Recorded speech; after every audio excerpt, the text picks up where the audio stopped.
to limit it to someone who holds that kind of position, chief of traffic, do they have the training how to handle a drug situation such as this, where they have information?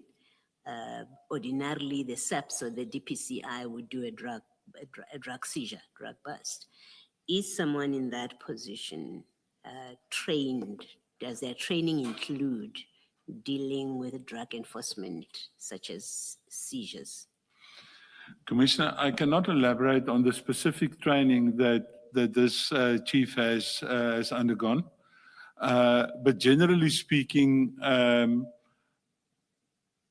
of the opinion that I don't think so.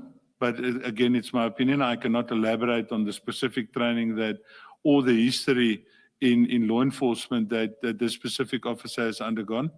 But again, if I'm unsure about anything I do, example, I mentioned earlier that I oversee illicit mining, for example. And I'm no specialist on illicit mining. So I would approach someone that's a specialist on illicit mining to say, listen, I have this situation, or I believe that I've got information on such a situation. Can you please come and assist?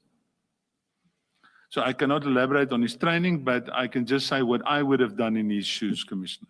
Yes, I guess what I'm trying to get out of you is whether across the different areas of law enforcement, including traffic, is it general training? Is there general training about handling drug scenes? For example, is that training that is given across, or there are specialized teams or units that get training about it? To answer your question, I believe not. Why I'm saying this is that on 2 occasions now, I myself have, on request of personnel from the MEC of Safety and Security Gauteng's office, I have been requested to give sort of in-service training. The first time it was 3 days, the second time it was 2 days, to give in-service training to the traffic officers and even to the traffic wardens. And I know this is also a point of contention in Gauteng, but to give training to them, a very basic training, because that type of training takes years. Because you have to build up specific experience and the like, but to give them sort of just a sense on what to do. And one of the things I definitely mentioned there is, if you come across a drug lab, for example, or if you come across a large consignment of narcotics, what you believe is narcotics, because you cannot look at narcotics or at powder and say this is definitely narcotics. One of the things I definitely mentioned to them there is that, guys, you need to contact the correct people. Here's the people that you need to talk to, and here's how you deal with it. Rather safeguard the crime scene and get the people with the proper training in. Lastly, and maybe there's a way in which it fits with what you say, lastly, there is no, does it mean therefore that there is no protocol which guides a member on the spot who either comes upon information or comes upon drugs, who they should call next, how they should process that? You earlier on spoke about one of the people that Mr. Mashaba called to the scene is an administrator, if I heard you properly, was someone in an administrative capacity at a police station in the Val, I think you said.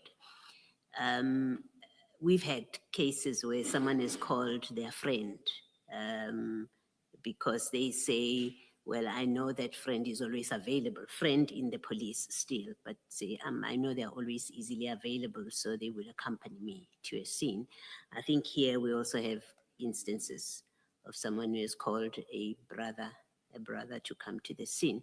So does that mean there are no protocols that would guide a police officer, whether traffic or any other person, that when you happen upon this, your next line that you call for reinforcement or for support or assistance in any way is your immediate commander, for example, or it has to be somebody within the jurisdiction or someone within your police station. There's nothing like that.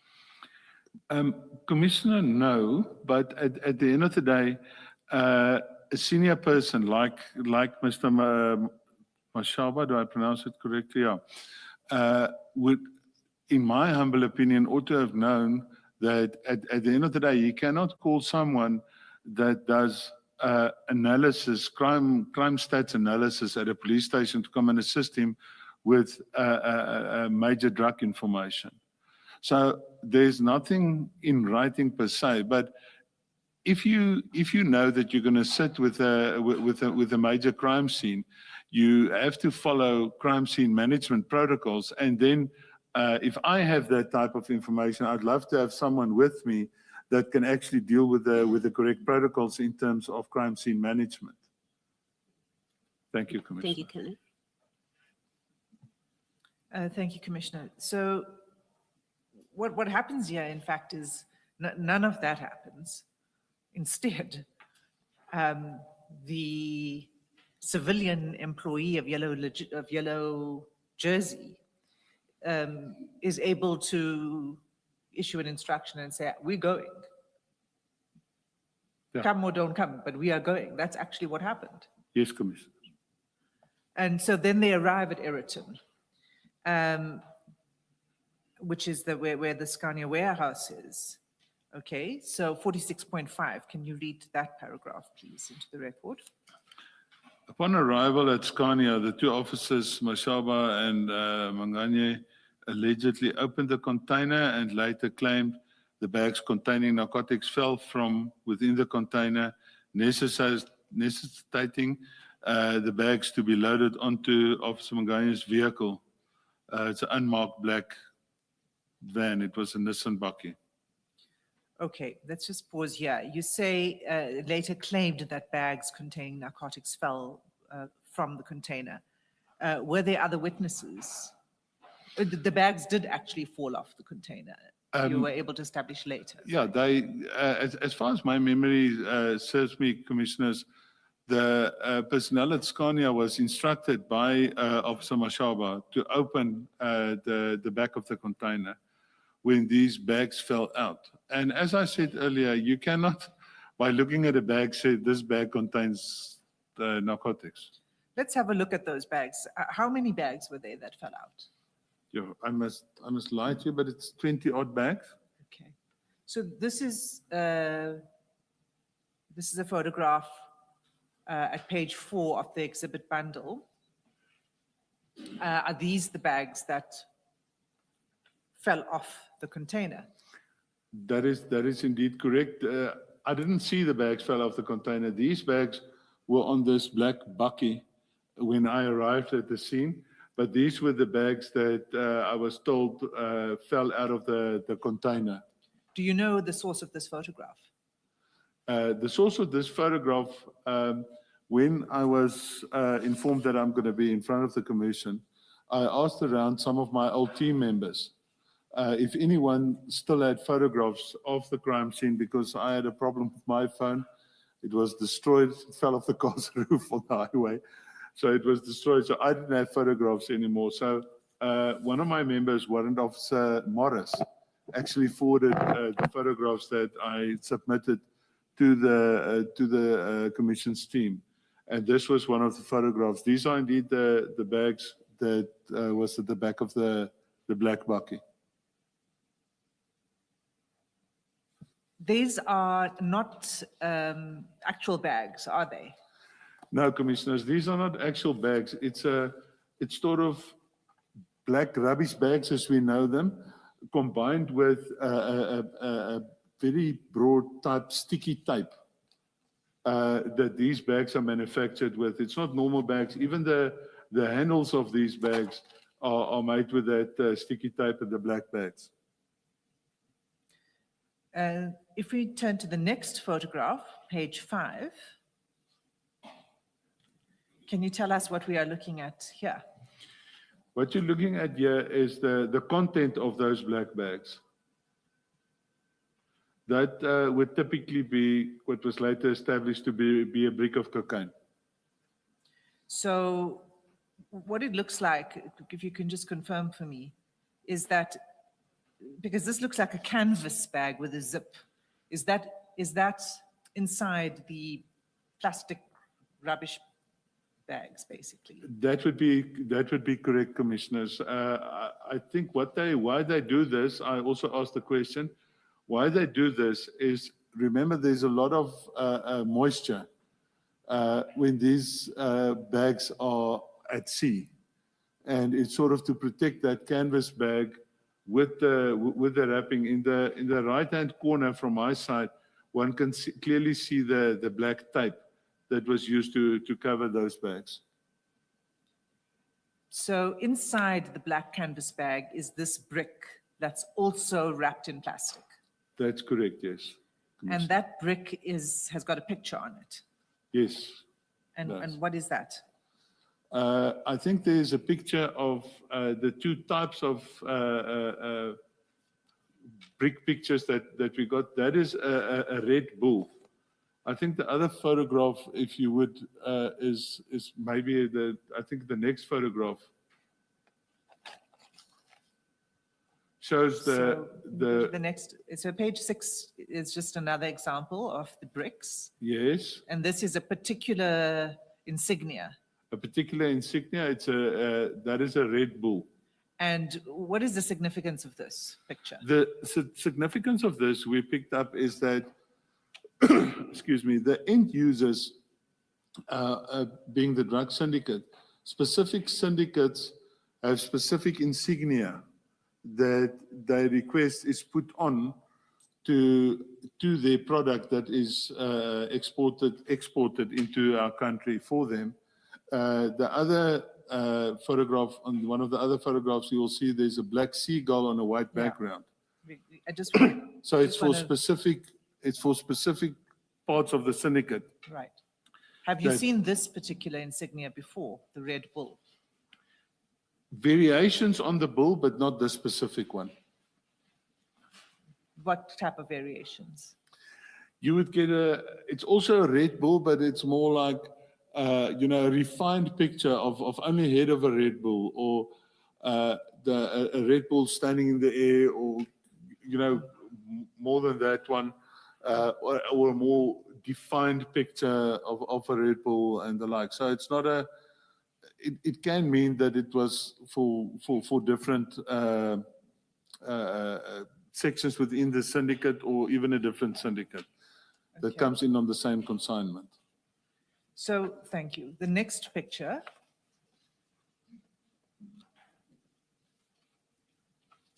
Okay, so that's just another picture of, I am assuming that these are the bricks that came out of that bag. Correct, yes. So that would be 11 bricks. Oh, no, because they're stacked. 3, 6, 9, 12, There's more than 15. 11 because they're stacked. It looks like 31, Okay, because they look like three stacks high and two. Yeah, looks like 31. 31 bricks. Yes, So the canvas carry bag carries about 31 bricks each. that seems to be at that stage, yes. Okay. All right, so the next photograph on page 8.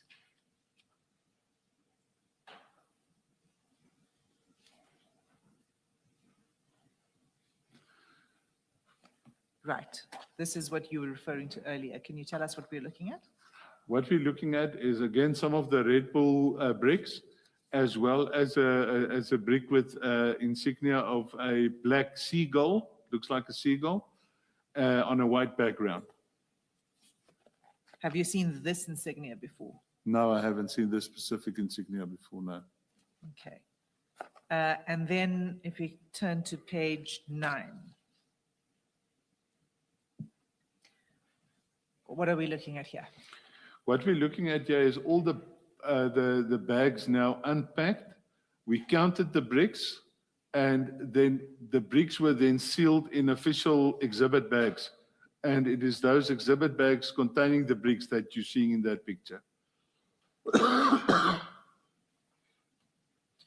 Okay, so those are now all the bricks in the exhibit bags. And this is at Eriton still, right? That location where this picture was taken, where exactly is that?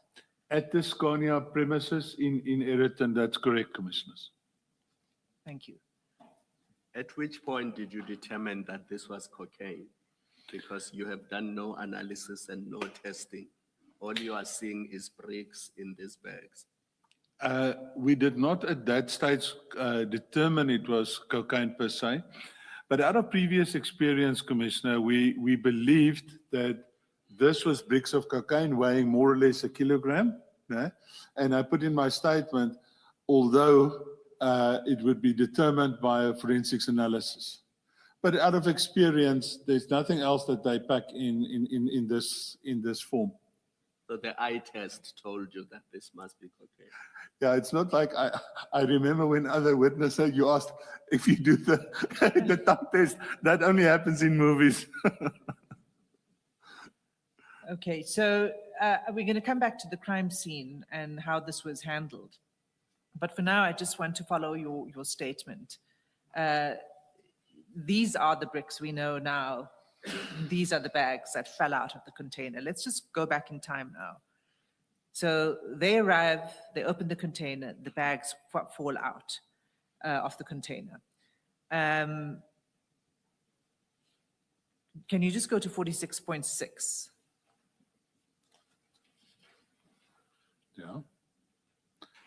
Yeah. Two officers were then joined by another officer, Pakula. Okay. And you met Officer Pakula when you arrived on the scene later?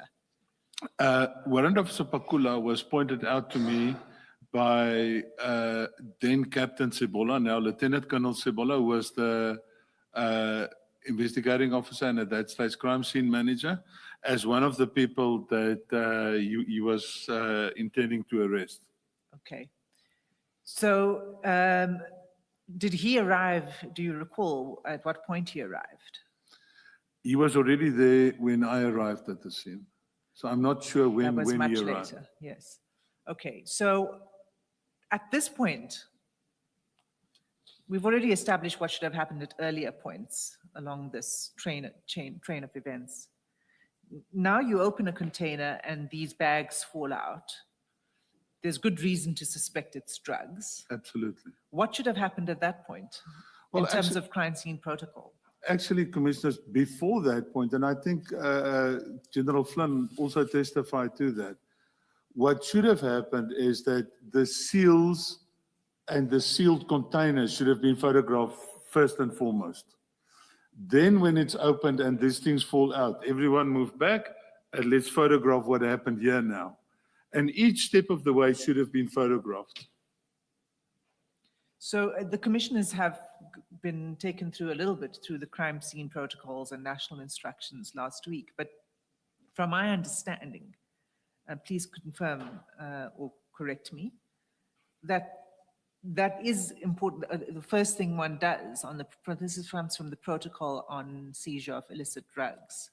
The first thing you do is you secure the scene. Absolutely. Was it secured here? No, it wasn't.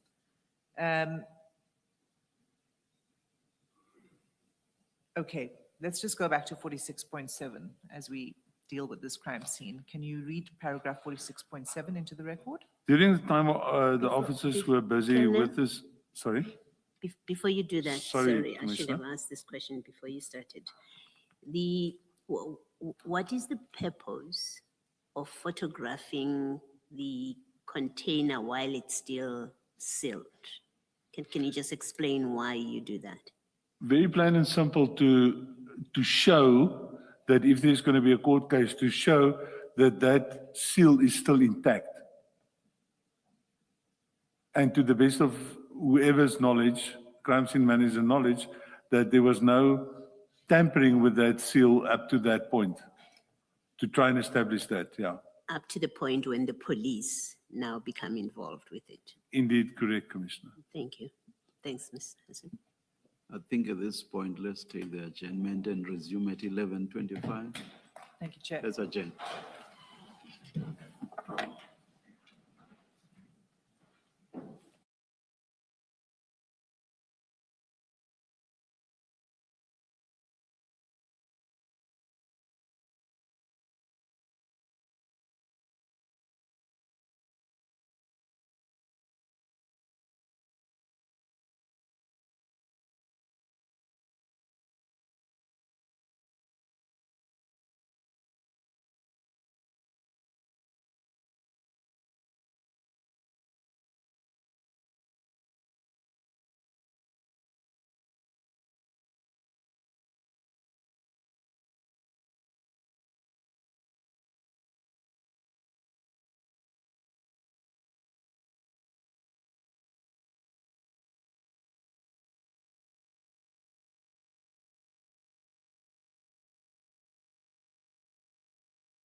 Yes, Ms. Hassim. Thank you, Chair. I ought to have at the outset requested leave for the exhibits to be admitted and marked. May I do so now before we continue with the Colonel's evidence? Please. Chair, it would be, so it's CJC 203, from CJC 203 to CJC 225. May I request that all of those exhibits be admitted into evidence? So admitted. Thank you, Chair. Colonel, we were at paragraph 46.7 of your statement, the supplementary statement. Could you read that paragraph into the record? And then I have some questions for you on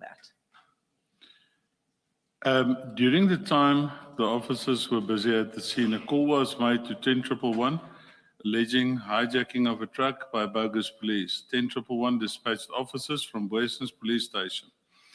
Boysens Police Station approached these officers on the scene, and there seemed to have been a disagreement regarding where the exhibits and the suspect would be taken.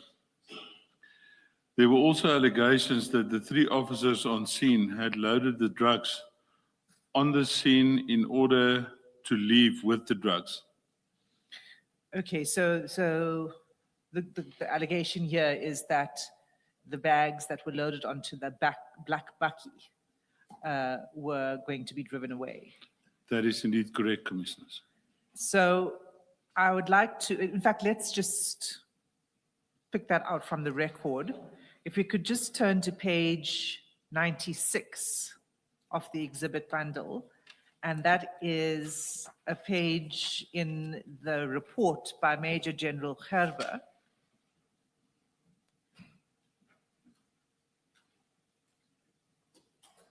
And if you look at page 96, right at the bottom, let me know when you're there. I'm there, Commissioner. Okay, so it's the last paragraph on that page.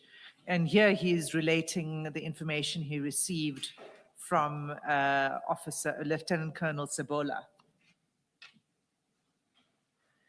And in the last paragraph, if you could just read the last paragraph, please. I was called to the scene by Lieutenant Colonel Ludik. Is it that paragraph? Yes, that's right. He arrived at the scene and found several police vehicles and members.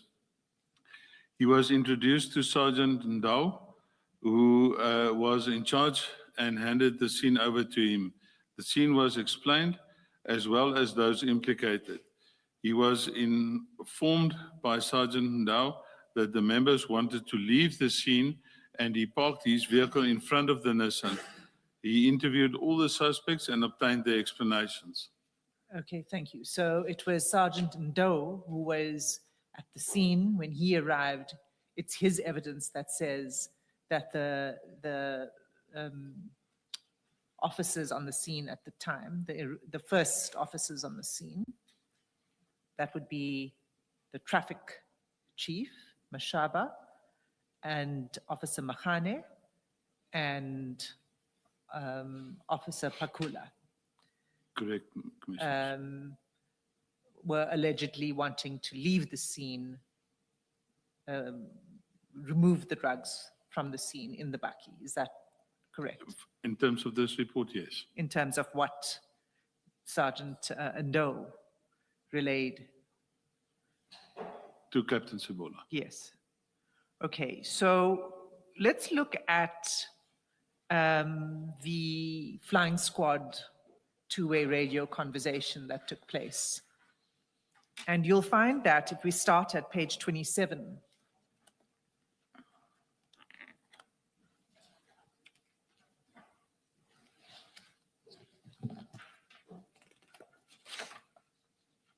and you'll see it's page 27 is a statement by a Ms. Bugelwa. Yes. And she provides a report of the interaction that took place with the flying squad member. Pardon me. Yes, Ms. Hassim, together with the page numbers, you should please also reference the exhibit number. Like this one is what, CJC 209. Thank you, Chair. Thank you. Yes, this is CJC 209. And the earlier one we just stepped off, what was it? The one at 90, was it 97 or 95?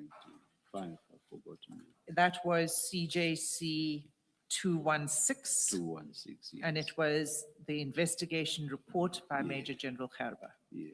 And Thank the you. page again was page 96. 90. Thank you very much. Yeah. Colonel, if we could look at CJC 209, statement of Ms. Bukelwa, at page 27, that's where you find her statement. Yes. And she had been requested to provide the transcript of the two-way radio call. Yes, I see You that. see that, okay. And if you turn then to page 30, the actual radio conversation is transcribed.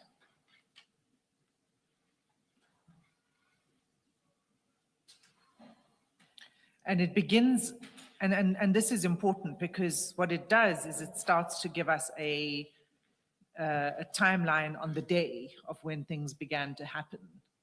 So here, the radio conversation begins at 8:23 in the morning, is that correct? According to the record, yes. And if you could just read, so it's marked, the paragraphs for each exchange is marked 2.1, 2.2, and so on. Can you just begin with 2.1? At 8:23 and 30 seconds AM, Zulu 1 desk 4 Mike called Bravo Sierra 12 control. Okay, so do you know who Bravo Sierra 12 control No, I was? Actually, I believe it was Sergeant Doe, is that correct? Yeah, it was Sergeant Doe. It's also in his statement, but we don't need to go there for now. But can you tell me why would he have been called? I don't know. Okay, and if you just continue reading the 2.2. 2.2, it's 22 seconds, 08:23:22. Zulu 1 desk 4M called Bravo Sierra control. Okay. So it will have been a double one. If they don't hear it the first time, they will call a second Second time. time, okay. And then 2.3? At 08:23:28, Bravo Sierra 12 said controller, Bravo Sierra 12, good morning. So is now this the response of? He's now responding to their call, yes. Okay. And then at 2.4? That is at 08:23:33 seconds AM, Zulu 1 desk 4M said, Eriton, are you going Eriton? 2.5? At 08:23:39 seconds, Bravo Sierra 12 said positive control. What does that mean? In other words, it's positive that he is going to Eriton. Answering them, are you going to Eriton in 2.4? Say positive control. In other words, he's going to Eriton. Okay, and 2.6? 2.6 said Nasrek Road next to Shell Garage.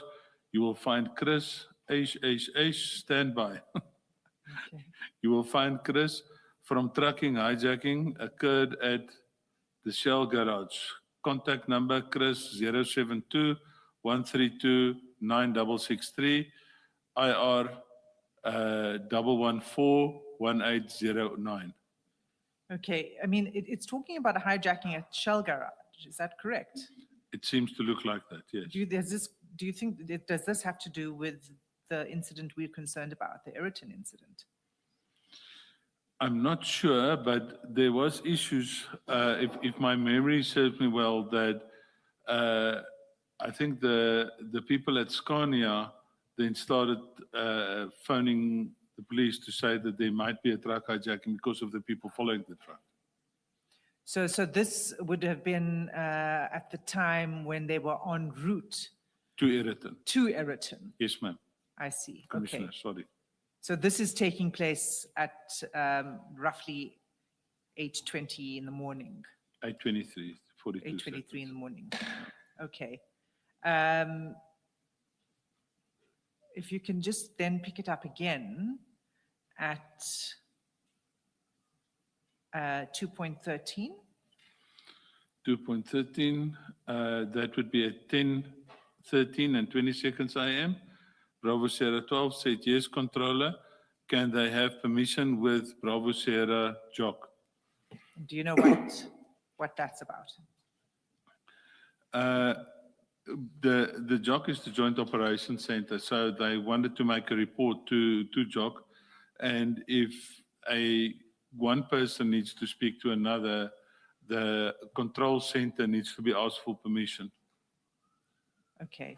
So what had happened here was that Sergeant Doe would have called the Joint Operations Center. Per radio, yes. And would that be an appropriate response? If he wanted to make a specific report or explain a situation, that would be the wanted response from him, yes. Okay.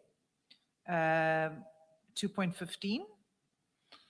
That would be at 10:13 and 32 seconds. Bravo Sierra 12 said, yes, control. They are calling Jock from that complaint. They are still busy there. They will inform the control when they are done. Can they proceed with Bravo Sierra Jock? Okay. And then there's a series back and forth at 10:13, 11:19, 11:20.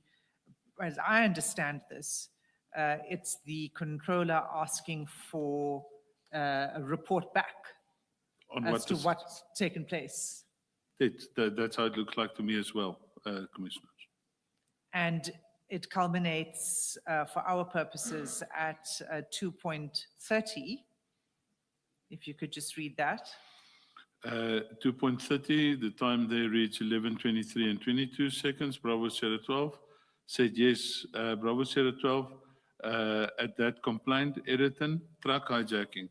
The truck was not hijacked. The truck was being escorted by police. They suspected that there was something wrong under the truck and that the truck was opened and found drugs inside the truck. The driver will be arrested. There's only one suspect. Okay, let's just pause there for a moment. That's now at 11:23. So by now the truck has arrived, the drugs have fallen out, and this is the report back. Yes. And according to this sergeant, there's only one suspect. And in addition, he says the driver will be arrested. Would it be right for me to read that as the driver of the truck? That's how it looks to me like, yes. Would the driver of the truck been arrested normally under these circumstances? Not necessarily. One would first have a look at what role he played, if any, in terms of the transportation of these drugs.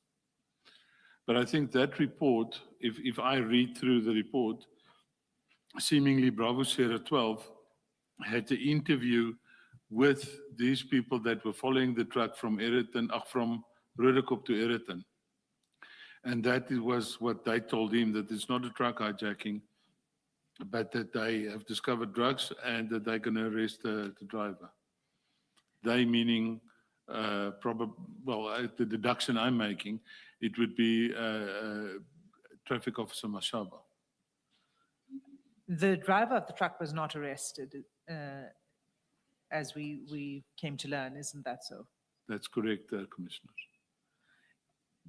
Can you explain why? So you've said that normally the driver would not be arrested. I mean, I'm asking this because you've got a vehicle. You now have established that there's drugs on the vehicle. maybe the driver shouldn't be arrested, but the driver would be questioned. Definitely questioned, not necessarily arrested. And was the driver questioned? To my knowledge, yes, he was. There should be a statement from him in the docket as well. Okay, so this scene is, now we can say that this started in the morning and it arrived at Eriton roughly, it was around towards 9. This was en route. By 9 o'clock, it was in Eriton. It seems like it from this transcript. So the yes. crime scene starts pretty early in the morning.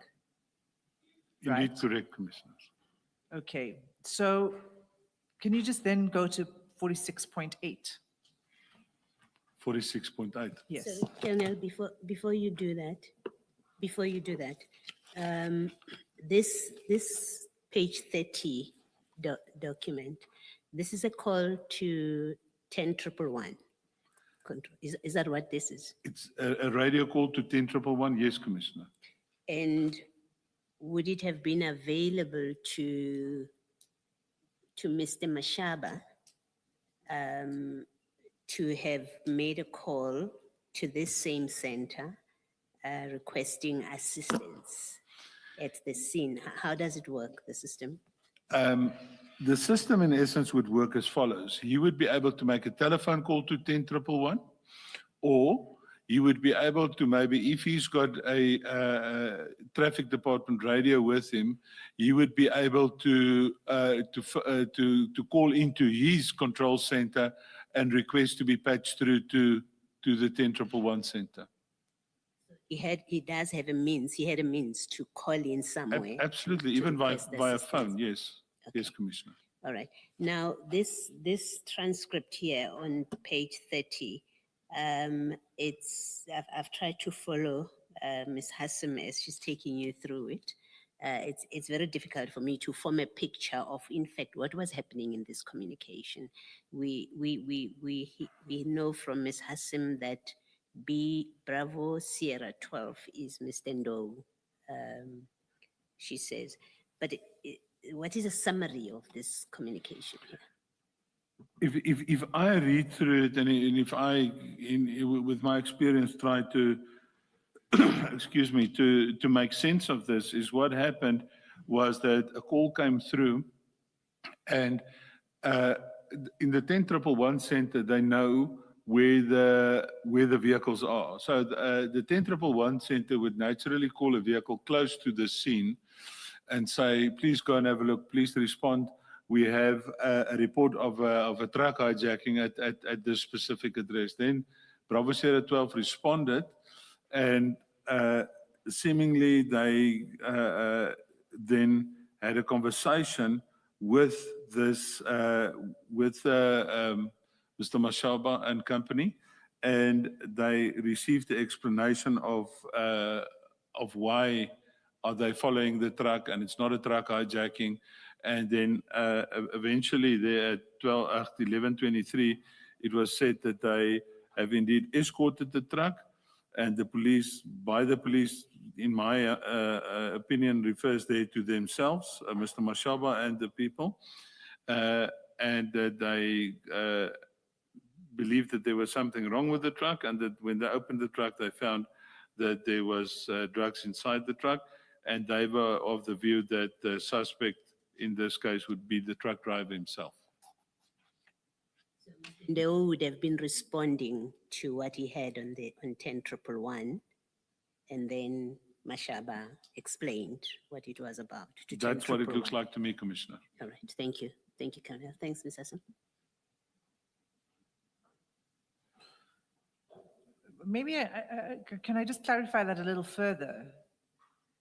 Is it not that Sergeant Ndou went to the scene and that he was reporting back that this is what happened, rather than Mashaba relaying it via Sergeant Ndou, if you know what I mean, right? He goes to the scene, he responds to the call, Yes. he goes to the scene, he calls Jock, so he calls for reinforcements.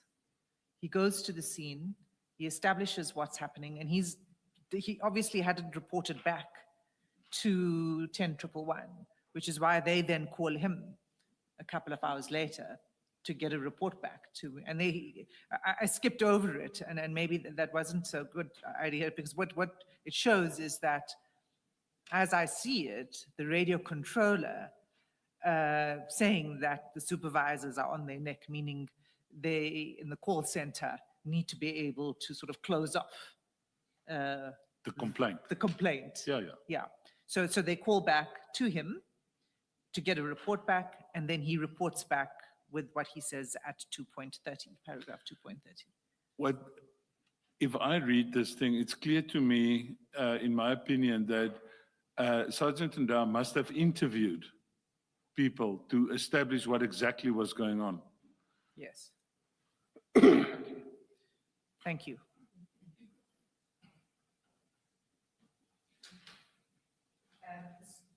So we know now there are more, because there are officers that have been dispatched to the scene, there are now officers arriving already in the morning. Can you then go to paragraph 46.8 Of my supplementary. of your stuff. supplementary? Okay. To complicate matters further, Scania Security also called a highway patrol vehicle which was conducting a roadblock nearby, or near the scene, sorry. So, so in addition to these officers, in addition to Sergeant Ndau and him calling Jock and saying, please send reinforcements, you've got the Scania people themselves making calls. And so there's additional security that's arriving. Yeah. And this would be, in this case, the highway patrol. Do you know whether it was just one highway patrol vehicle or more than one?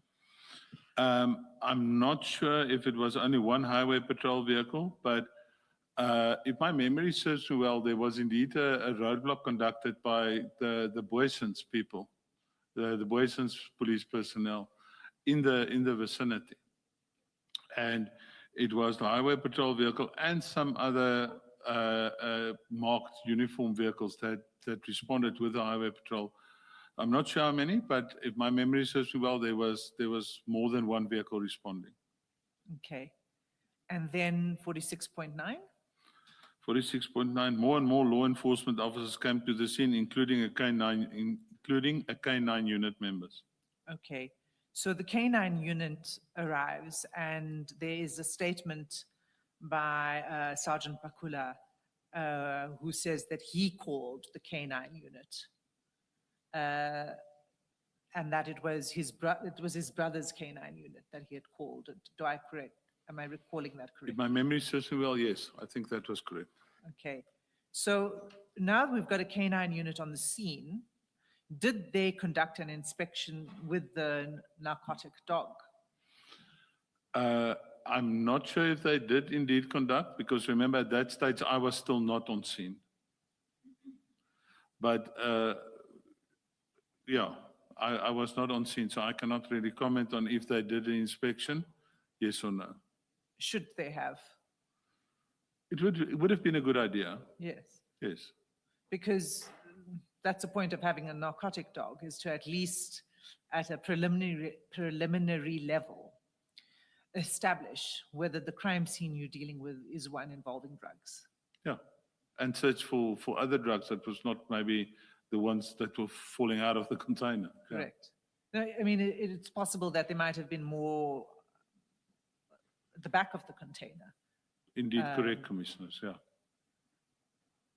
Okay, so I just want to know whether you are aware that there are allegations, which I'm sure you're aware of because you've been doing the investigation.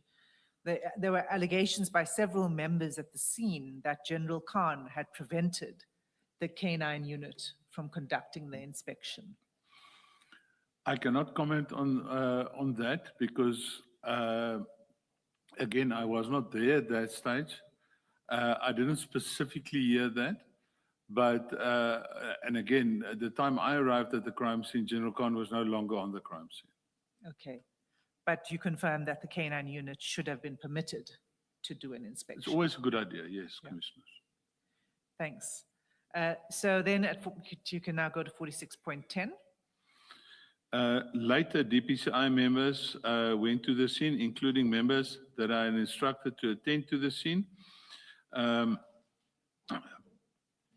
Pursuant to my conversation with General Katwa, excuse me, as set out in my main affidavit, the scene was contained with many people, in brackets police and civilian, in order in and around the scene. I think you said contained instead of contaminated. The scene was, thank you, Commissioner, I appreciate. The scene was contaminated. There was way too many people at the crime scene, Commissioner, so yeah, it was indeed contaminated by too many people, police and civilian, in and around the scene. Okay, so you say pursuant to your conversation with General Kadwa, he instructed you to attend the scene. It was General Kadwa who instructed you to attend the scene. Commissioners, that's indeed correct. He phoned me. My original statement also indicated that he phoned me around 11 o'clock to indicate that there was a major drug crime scene that he wanted me and my team to attend to.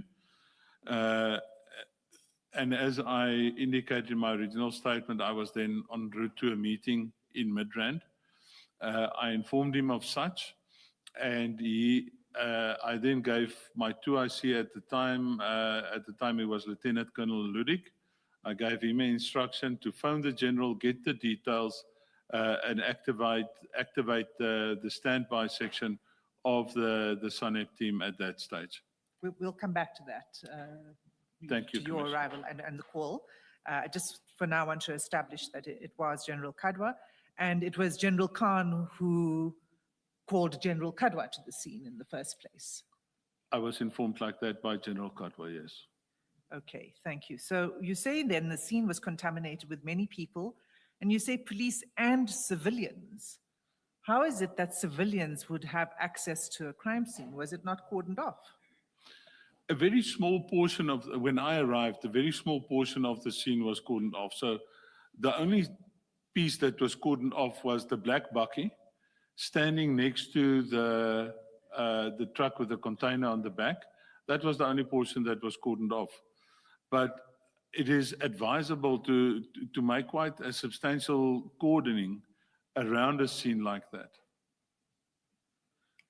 In fact, if I could take you to the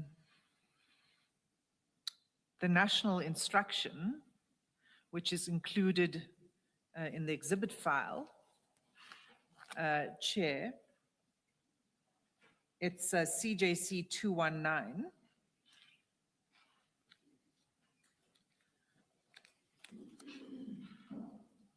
And if you could go specifically to page 139.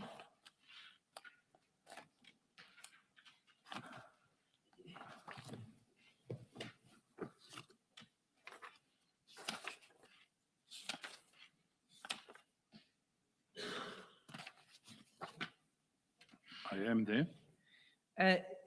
This is under a section of the national instruction called the controlling phase and what the first responders should do. But 11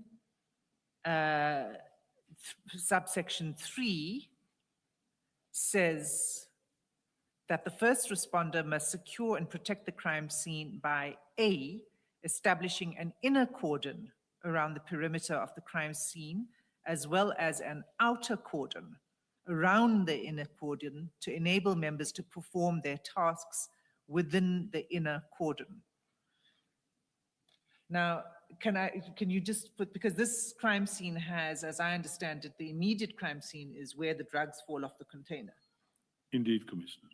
And then there's a whole area around it, including the truck itself and the immediate vicinity, the outside the warehouse. That would be also need to be cordoned off.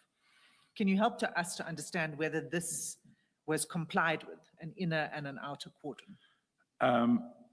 To an extent, the inner cordon was complied with, but the outer cordon definitely not. What would have been the outer cordon?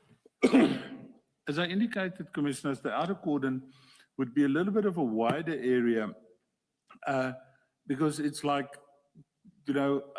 certain people with specific taskings would be allowed in the inner cordon, whereas other people with other taskings, maybe just taking statements and the like, would be in the outer cordon.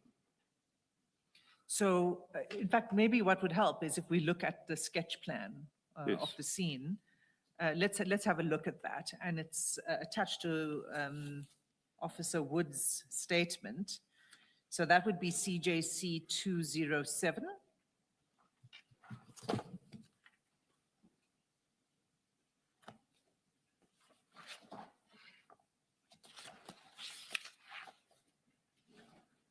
It's at page 21. 23. The sketch plan is at 23, but if we could just start at 21. My Colonel. apologies. It's a statement of Warrant Officer Wood. Apologies. Can you just tell us who she is? Warrant Officer Wood at that time was the standby member for LCRC, the Local Criminal Record Center, for that specific area. So again, the Commission has heard a little bit about the Local Criminal Record Center and the importance of the LCRC in crime scene management. So this is an important person to arrive on the scene, right? Absolutely, to assist with photographs and fingerprints and the like. Yes, Commissioners.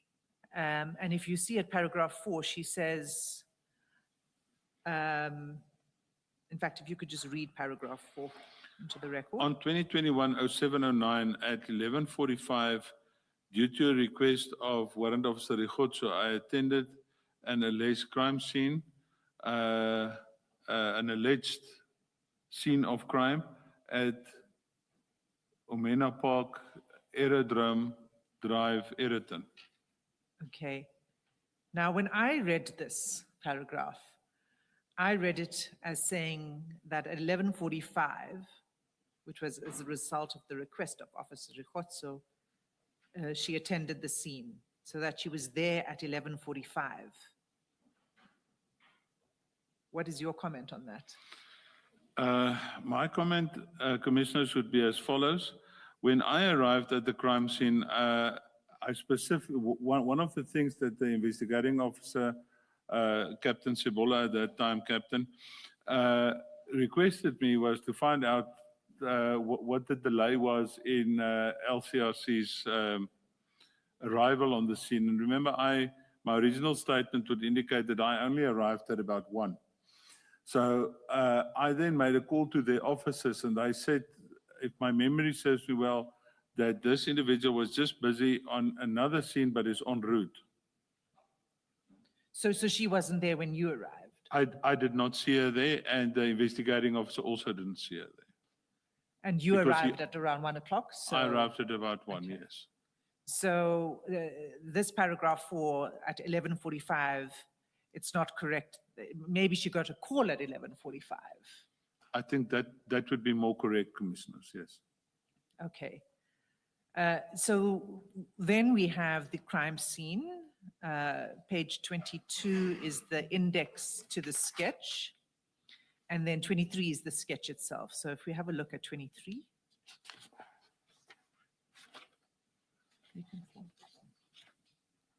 All right. What are we looking at here, Colonel?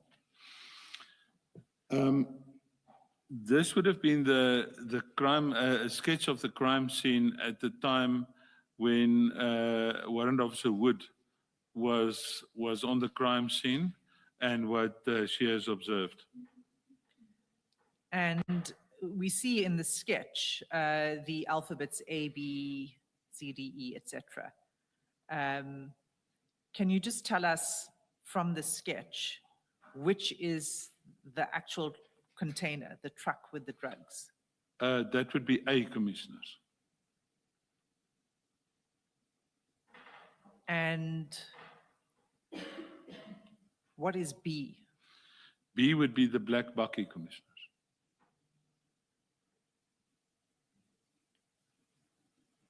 And E?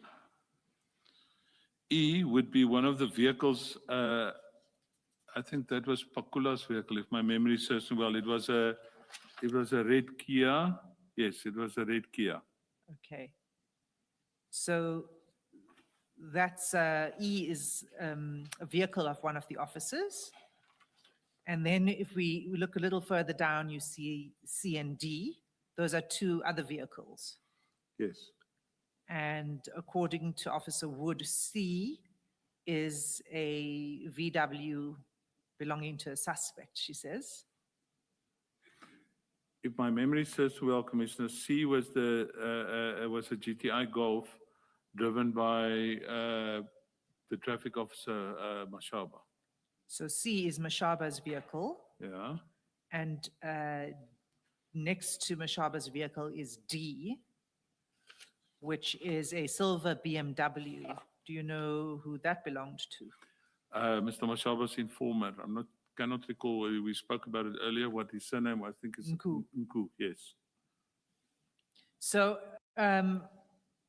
they parked next to each other. How big is this area in the sketch plan? It is quite a big area. That inner area there, I would say, is at least twice the size of this venue that we're in width, Okay. and maybe 2-3 times in length. And if you were to describe, based on the sketch plan, where the inner cordon would be, where would that be? The inner cordon would typically be from the container in front of vehicle E, around vehicle A, and there where it's written on the sketch where warehouse 7 starts. Okay. And the outer cordon? The outer cordon would be from the outside of, in my opinion, from the outside of warehouse 7, the top line of warehouse 7 to at least the bottom line of warehouse 4. And then I would also have cordoned off vehicle C and D. Okay, so quite a large area. Yes. And that, you say, was not cordoned off? The outer cordon was outer not cordoned off on my arrival. Okay. Do you know why it wasn't? Who was in charge of the scene at the time? At the time that I arrived there, I was informed that Captain Sibola was the crime scene manager, and so he was in charge at that time of the crime scene. So, I mean, this is disturbing because when you arrived, it's 1 o'clock. Yes. So many hours have gone by, as we saw from the radio, two-way radio call that started in the morning. This is 1 o'clock when you arrive, that had not taken place. Okay.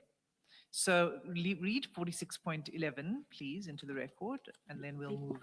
Before you do that, Colonel, in an operation such as this, Sorry, Commissioner, I didn't hear you. in an operation such as this, where information, according to Mr. Mashaba, he got the information on the 8th for the first time from his informer. And you've testified what happened on the 8th. He went to, I think, Yellow Jersey, and he was told, no, you can't search. Correct. And the following day, they escort this vehicle to the truck to Scania. Can you think of a reason why the informer would be on the scene, on the crime scene? I cannot think of any reason now. Yes. It's actually, in my opinion, it's not a good thing to have an informer on the crime scene because then you can expose him. And an informer is supposed to be a person in the background and not to be exposed Yes, on the physical crime scene. yes. So ordinarily, they wouldn't be on the scene, in your experience. In my experience, definitely not. Thank you. Thanks, Mrs. And when you arrived, was the informer still on the crime scene? Yes, Commissioner. We're going to come back to it. So let's just, 46.11 of your statement, if you could read that into the record. As mentioned, Captain Sibola, now Lieutenant Colonel Sibola, was designated was the designated investigating officer and took over the crime scene as the crime scene manager. After interviewing the 3 officers on the scene, he was of the view that the reasons for their presence was unsatisfactory and that they ought to be arrested for dealing in drugs.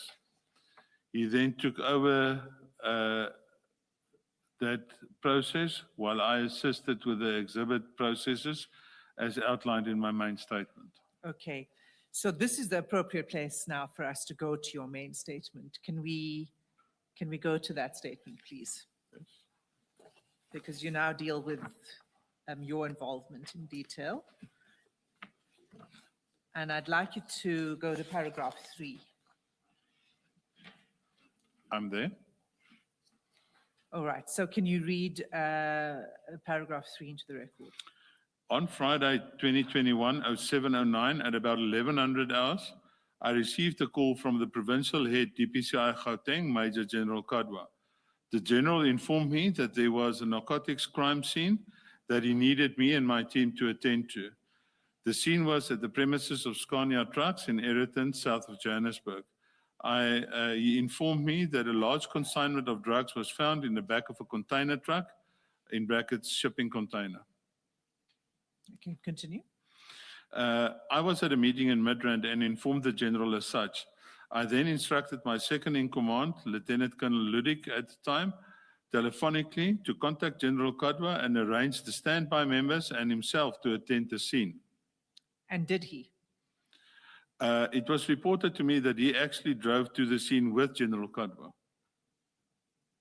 And did they arrive with standby members? He did arrive with standby members, and I found him and the standby members at the scene when I arrived there at about 1 o'clock. Okay. Continue. Because of the mentioned meeting I was involved in, I arrived at the scene at about 1 o'clock on the same day. I found a large number of police officers on scene, uniform and detectives.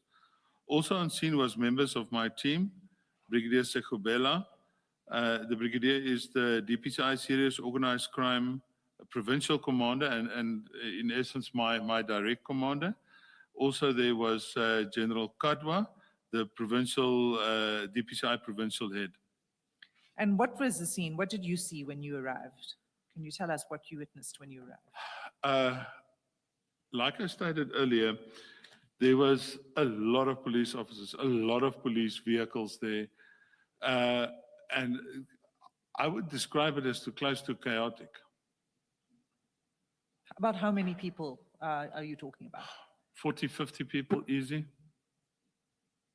And in this area that you said that had not been cordoned off? Indeed, correct, Commissioners. So further contaminating the scene? Further contaminating the scene, yes. You can continue. I approached Lieutenant Colonel Ludik, who briefed me on the situation of the scene, and he also indicated to me in my absence, he appointed Captain Sebola, now Lieutenant Colonel, as the investigating officer. I approached Captain Sebola, as the arrangement is that the investigating officer on scene is the scene manager, and I offered my assistance and help to him. Okay, let's pause you there for a moment. Why did Lieutenant Colonel Ludik delegate the scene to Captain Sebola? You had given him an instruction to go and attend and manage the scene, right? Indeed. But he was not an investigating officer. He was not the, we sort of make turns on who's the next investigating officer. And this time the coin fell with Captain Sebola at the time. Okay. So he is instructed by Colonel Ludik. In my absence, take Colonel Ludik was at that stage my second in command of the team. So he instructed Captain Sebola to be the investigating officer. Okay. And do you know what time they had arrived on the scene? I am not sure, Commissioners. It would probably be in their statements. Okay. So, but certainly by the time you arrive at 1 o'clock, it's chaotic. I can describe it as such, All Commissioners. right. Can you continue with paragraph 7?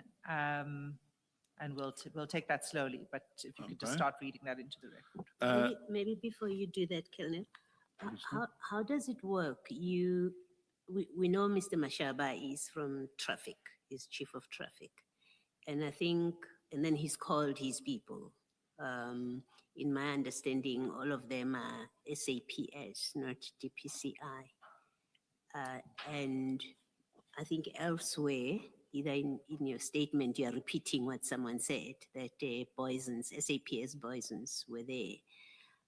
How does it work that this becomes a DPCI scene, as we see with Cibola, when in fact the original finder, if for lack of a better word, the original finder of the drugs is traffic, but there's also SAPS by the time you get your call from General Kadwa. How does that work? Commissioner, as I indicated earlier, the issue is that when it comes to these size of drug consignments, it is clearly a transnational or even trans-international trafficking of illicit narcotics that's taking place. So that's why the DPCI would typically take over such an investigation. Because we have a bigger footprint, and as I indicated earlier, our national coordinator also deals with law enforcement agencies outside of our borders. So that's why it would typically be a DPCI matter, Commissioner. And is that a common understanding within law enforcement? Yes, that- Commissioner.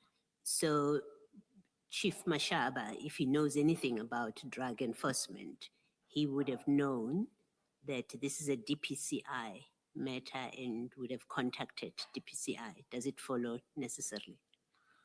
In my opinion, he should have known as a senior member. Yes, Commissioner. Yes, that this is a DPCI mandate matter. Yes, Commissioner. Thank you. Thank you, Colonel. Paragraph 7. Paragraph 7. Captain Sebola indicated to me that he requested me to assist with the following issues. Point 1, he complained that there were too many people within the crime scene. I instructed some of my team members to cordon the immediate area around the vehicles involved, the truck with the container, and the vehicles on which the exhibits was loaded onto. Non-essential personnel were moved outside the cordoned area, Okay, so is this now where you establish the outer? the cordon? outer cordon. Yes.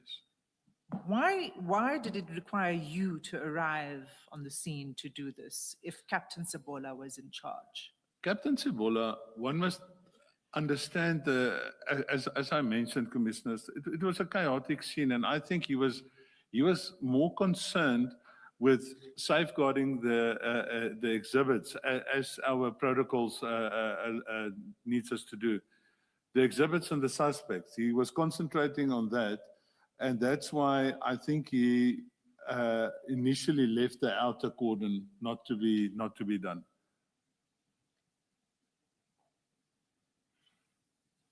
But you accept that the appropriate thing for him to have done was to cordon it off. There were was. many officers on the scene that could have assisted to do that. Absolutely, it was. But at the end of the day, one should have been on the scene to realize how hectic it actually was. So to a large extent, I understand why he did what he did. Because he was trying to, the scene was seriously compromised and seriously contaminated at that stage already by the number of people on the scene. So in trying to start dealing with that, I think he just, it was an elephant that he needed to attend to, so he started tending to it piece by piece and the like. And I think that's why the outer cordon at that stage was not a priority for him. That's just my opinion based on previous experience with him on crime scenes. It was an overwhelming scene. It was one of the biggest scenes I've ever attended to personally as well. Right. And was General Kadwa still on the scene when you arrived?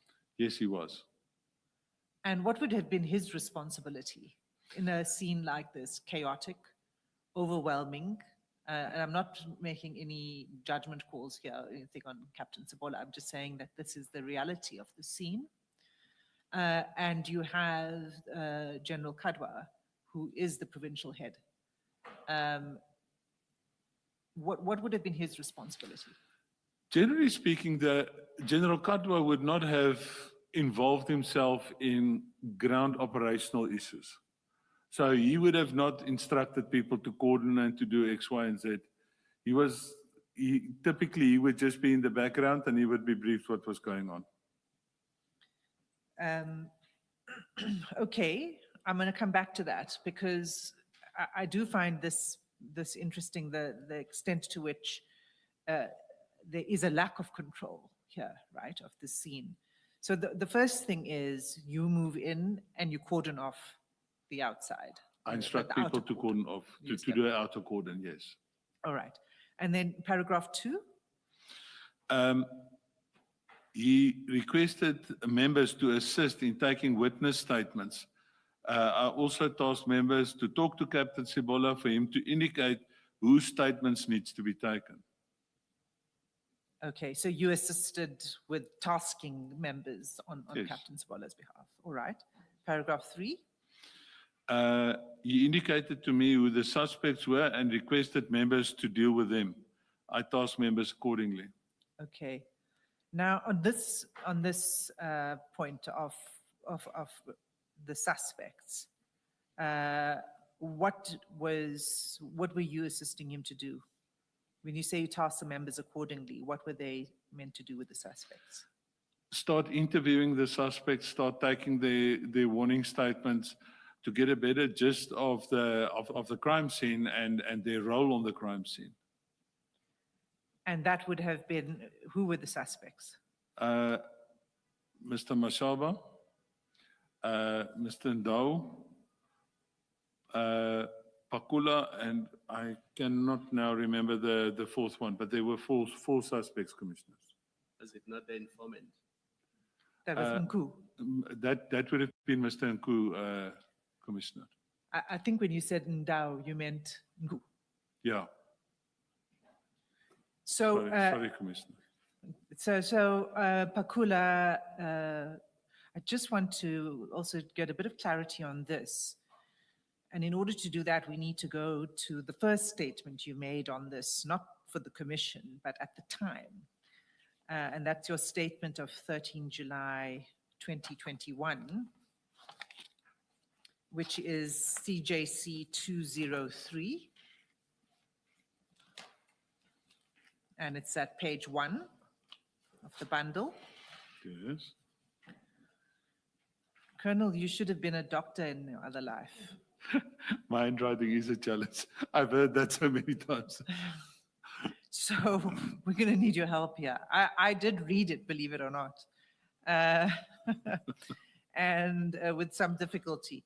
So let's just have a look at this statement. And what I would like you to read, well, you can read anything you want, but my particular interest was at paragraph 5.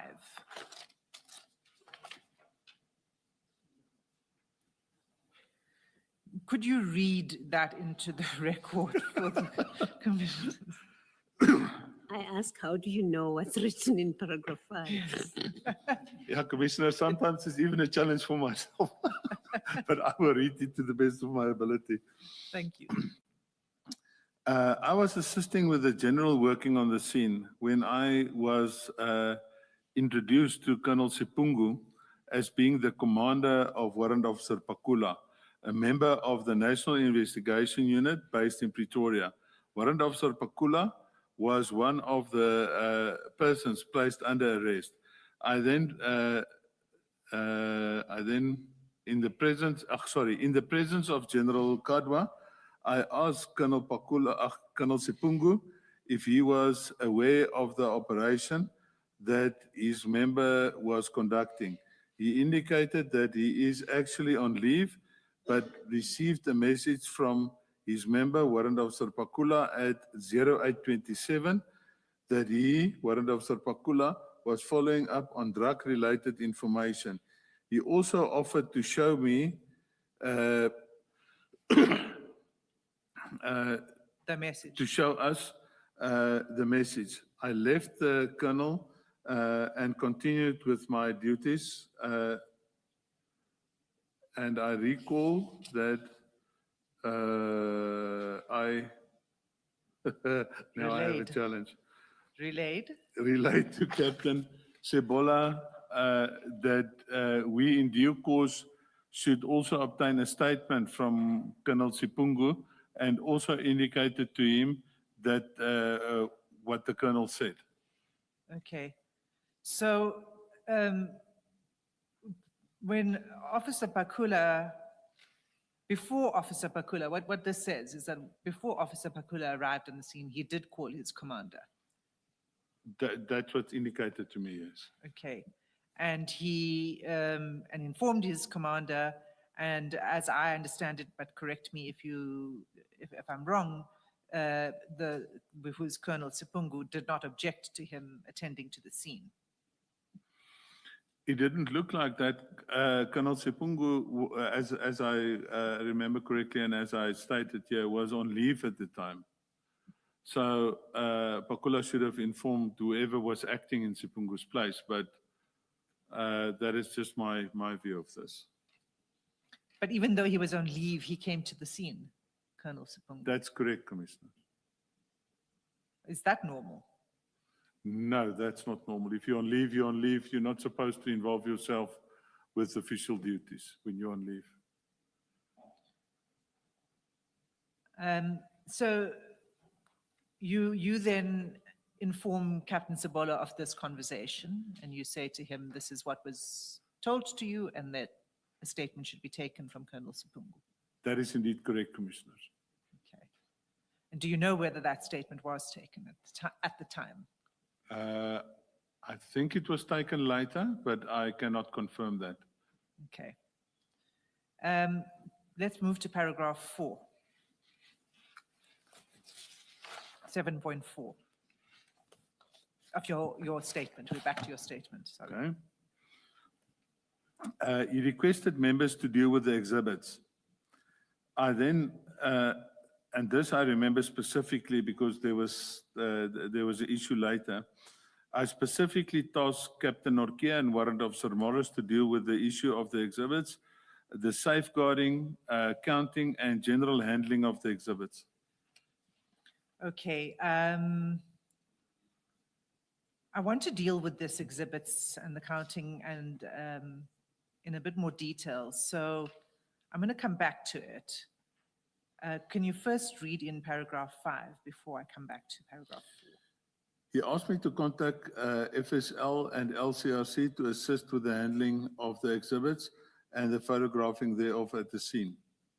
I adhered to the request. Forensic Science Laboratory indicated that they were not able to assist as they were running on skeleton staff because of COVID and also had a problem with storage space. LCRC was busy at another scene, arriving a little bit later, and dealt with the photographing of the scene and the exhibits and the leftovers, in inverted commas, of the black carry bags, as well as that was handed to the LCRC member for DNA and fingerprint analysis. Okay, so just on this point 5, we saw in the Port Shepstone case a similar thing. It was a chaotic scene. Indeed. There was contamination. It destroys the integrity of the evidence, right? Yes. The second parallel here is, like in Port Shepstone, the lab didn't have space storage space to Yes. take the drugs. Yes, Commissioner. What is the problem here? Why does the lab not have sufficient storage space?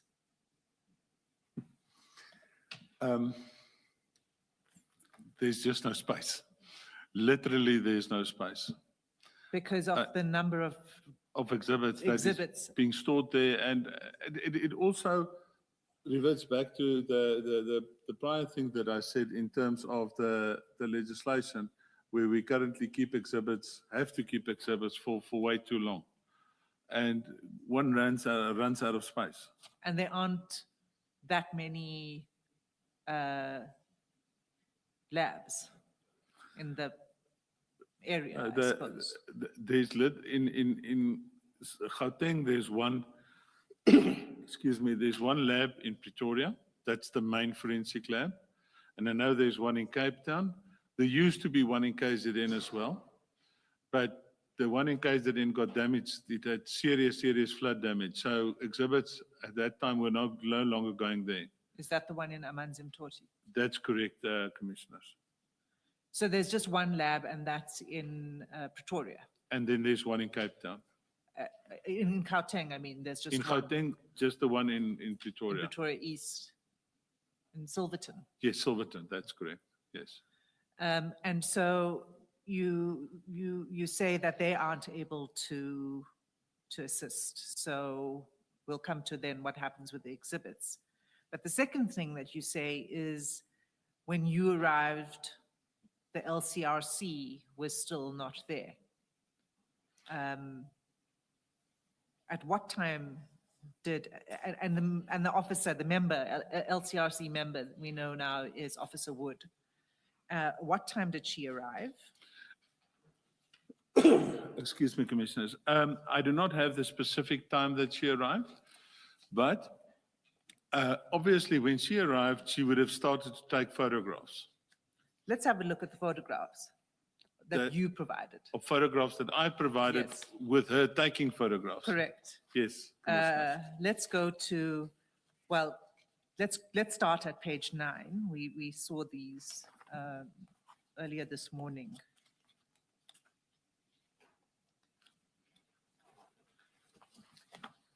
Okay, so as I said, I'm going to come back to the exhibits and the counting of the exhibits, but for now, this is a photograph that would have been taken.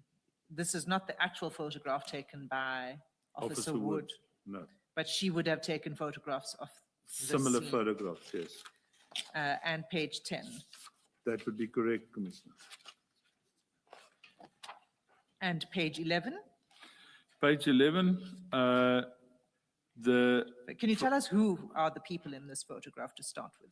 I'm trying to see, I cannot recall who's the person with the orange jacket.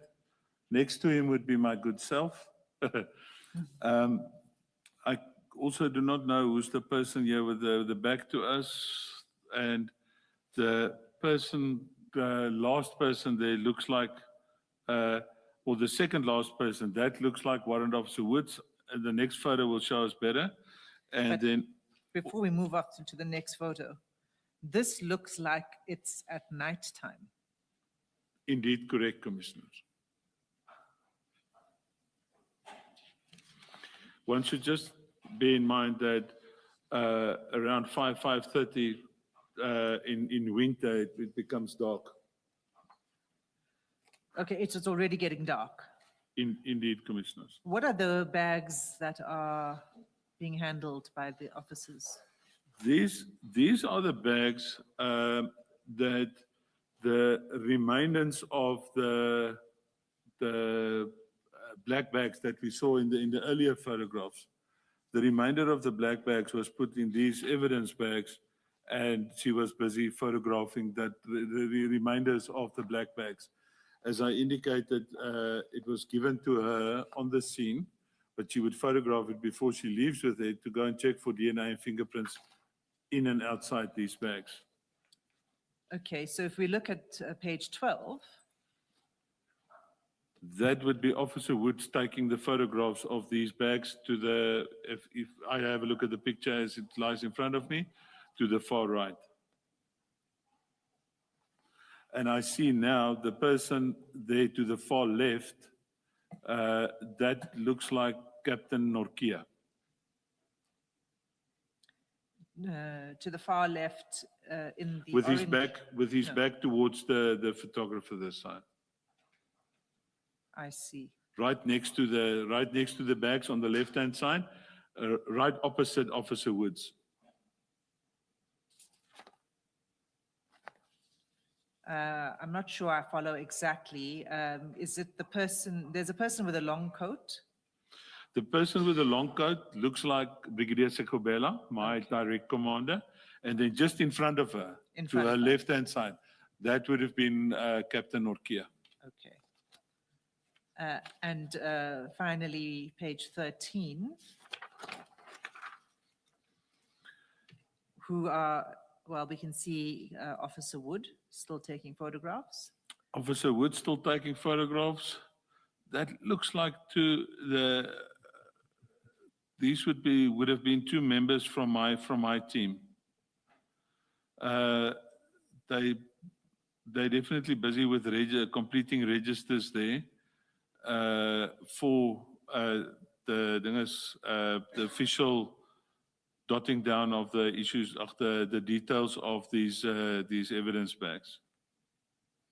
Maybe assisting Morris and Norkia. Okay. All right, so, and now this is after dark. This is now seriously after dark. Yes, Commissioners. Can we take a step back and now deal with the exhibits and the handling of the exhibits? You said that you had instructed, you assisted Captain Sebola by instructing Norkia and Morris. Captain Norkia and Warrant Officer Morris. That's correct, Commissioner. Okay, now to do what? To count? To do what exactly? All the bags, these drugs, these bricks, are they still in the black wrappings? They're still in the black wrappings. In the canvas bags? Yes. All If I can take you back, where's the photographs that we just had? If you go back to photograph 4.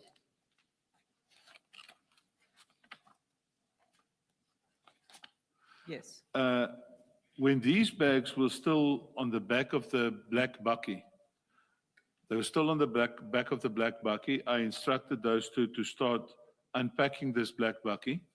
And this is where they started. In other words, they were busy unpacking these bags, and as the bags were put there, this photograph was taken. Okay, so these were now the photographs of the bags, about 23. And then what is the next step? The next step would be to open these bags and inspect the content of it. And to count. Well, first see what is inside the bags. Remember, we did not know what was inside these bags. Right. When they opened the first bag and they saw the bricks, they called me over to say, Colonel, come and look what we have here. And then we immediately realized what we have. Well, as I said earlier, although it needed to be confirmed by analysis by forensics, we knew that we had a very, very large indication that we're dealing with cocaine bricks here. Okay. So they showed it to me. I said, unpack everything and count it and put it into evidence bags. And was this done in front of the suspects?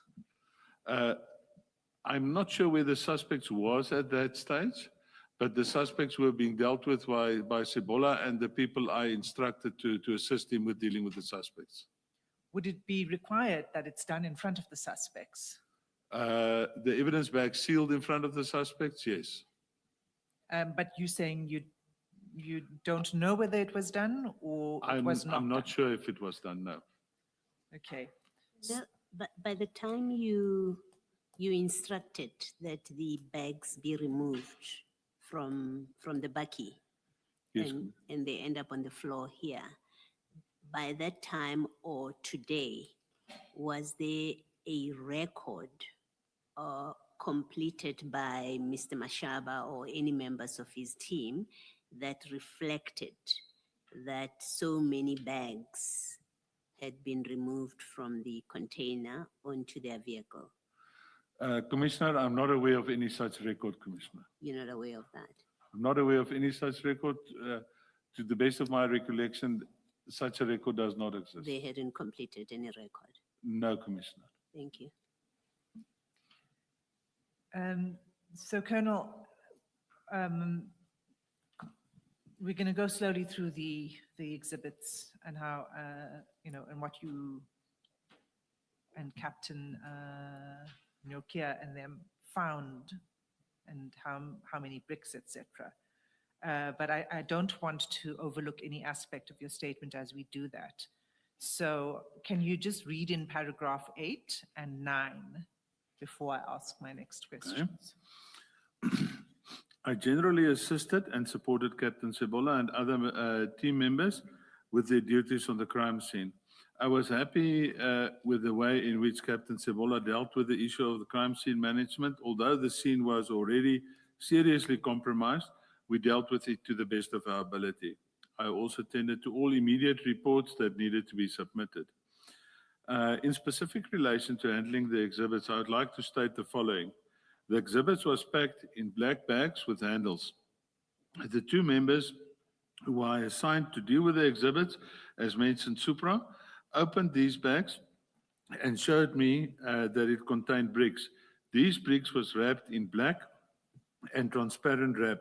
Out of experience, the team believed these bricks to contain cocaine. In brackets, this, however, would only be confirmed by forensic science laboratories analysis and weighed plus minus 1 kilogram per brick. These bricks also had markings on it, and the two I can remember was a bull red in color and a seagull in black color with a white background. These bricks was packed out, counted and photographed. The count came to 715 in total. The bricks was then sealed in official exhibit bags and recorded in number of the bricks per bag and bag numbers. These exhibit bags have specific and unique serial numbers as well. I assisted Captain Sebola to make arrangements for the exhibits to be transported to Boyson's SAPS as the crime scene was in their area. The exhibits was transported to Boyson's SAPS in an official police vehicle under armed guard, in brackets SAPS members.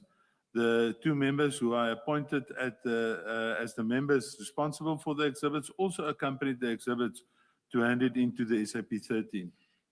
Okay, let's pause there. Let's go to the SAP 13 register. That you'll find at CJC 11, 211, pardon me, CJC 211, and specifically page 41.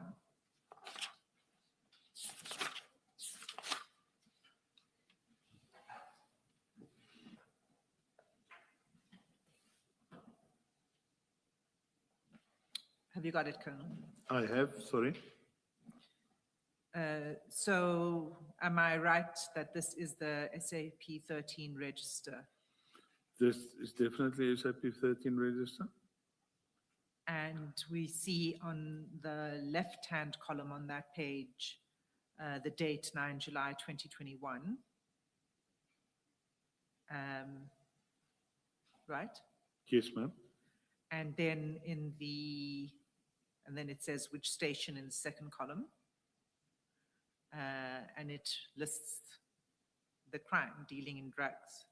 Correct, Commissioner. And then the third column is the column that describes the exhibits that are booked in to the register. Indeed, correct. And it starts at 3.1. Correct.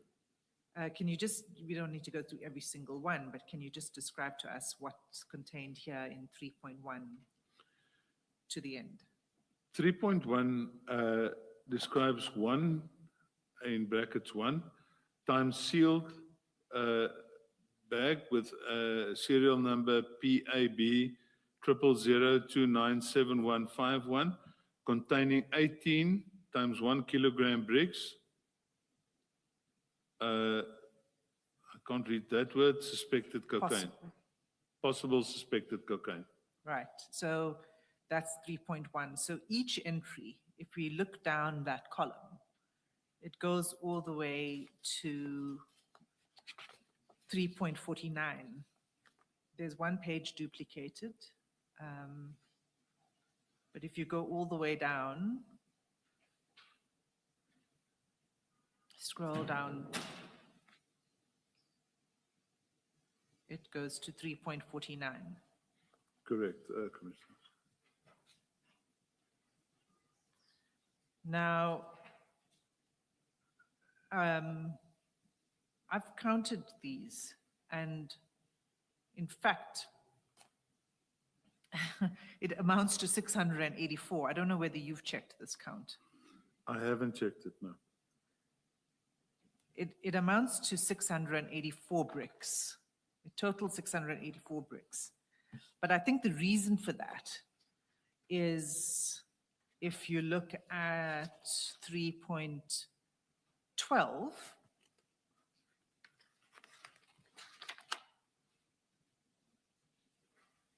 Page, page 43, Chair.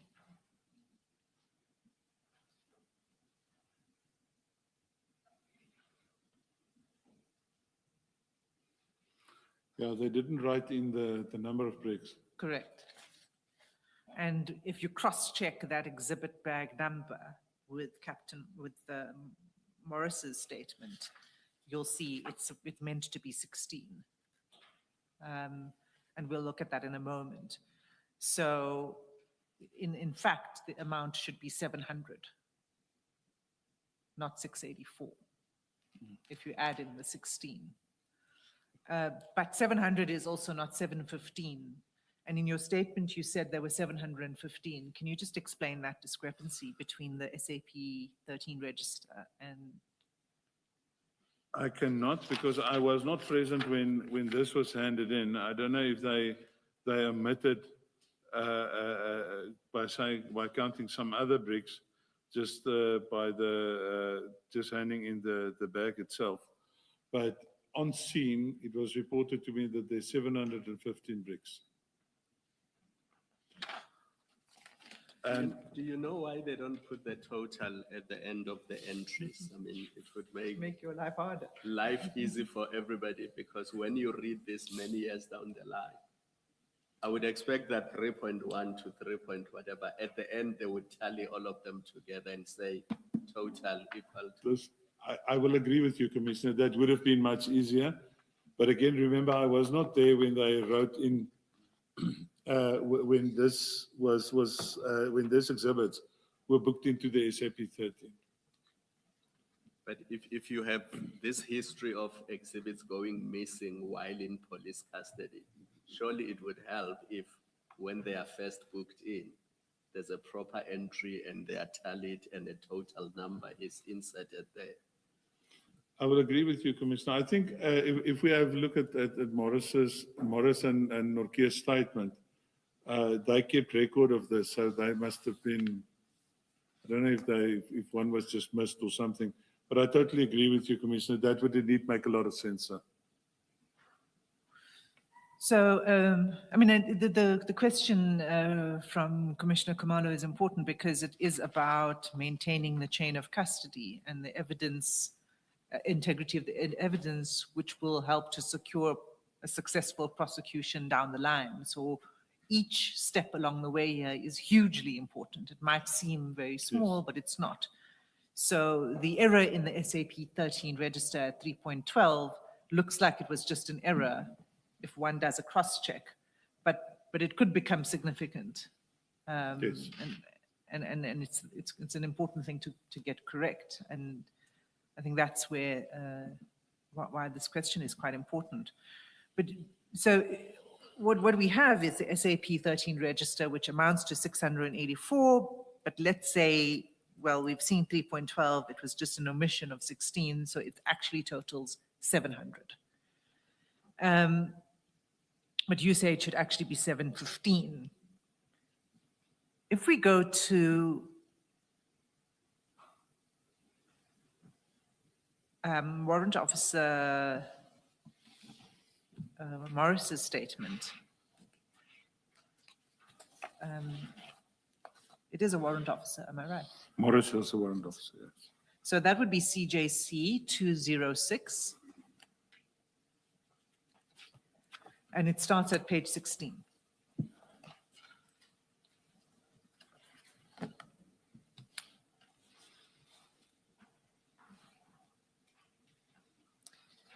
And the relevant part for us, although you're welcome to take us anywhere else in the statement if you wish, but if I could ask you to have a look at paragraph 9.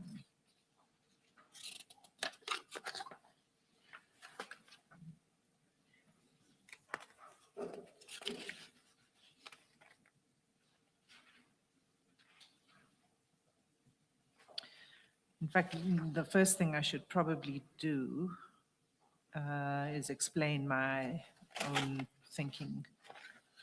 So the SAP 13 register, you don't need to go back there because it's a lot of flipping of pages. But that 3.12, the exhibit number, was 296842. 296842. And if you look at paragraph 9 of Morris's statement, from the 6th sports bag, the second entry, you'll see 296842, Yes, exhibit number, and it says 16 packages. 16 packages. Yeah. So I'm just explaining to you where I got the number 16 from, because that's the same exhibit number, and that's the 16 that had been omitted, right? Okay. So here in paragraph 9, what is Officer Morris describing? Officer Morris is describing how many of those blocks were packed into a specific unique forensic bag with a specific unique serial number. And then later, no, sorry, that was 14. Yeah, that was what he describes in paragraph 9. Right. Now, on my count, that adds up to 700, not 715. Okay.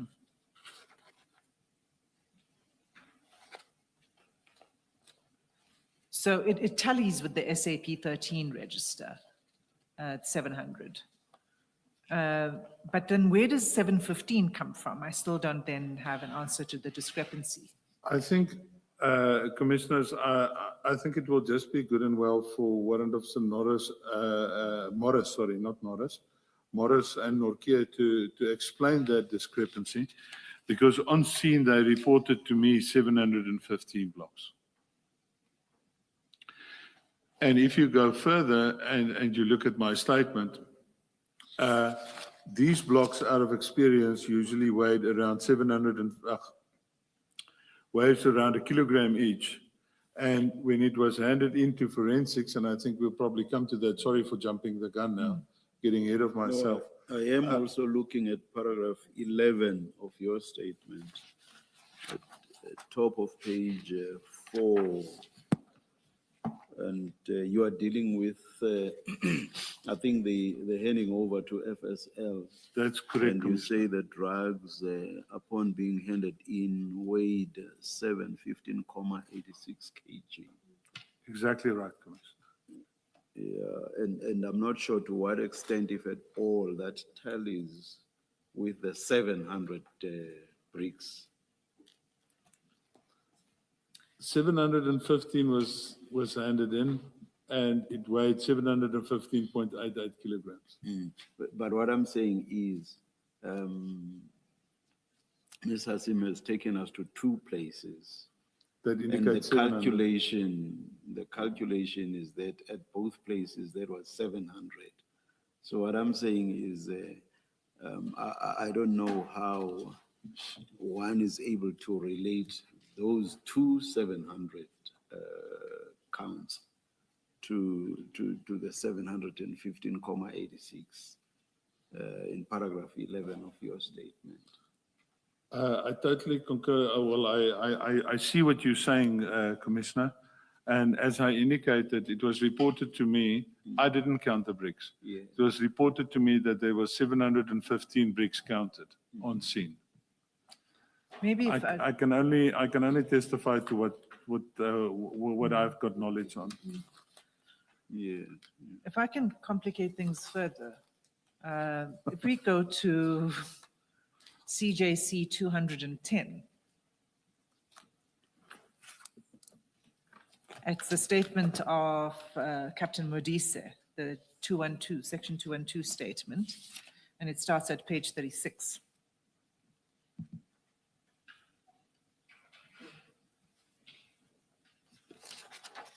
Okay. So just to begin with, Captain Modise is the forensic analyst in the lab, correct? Yes.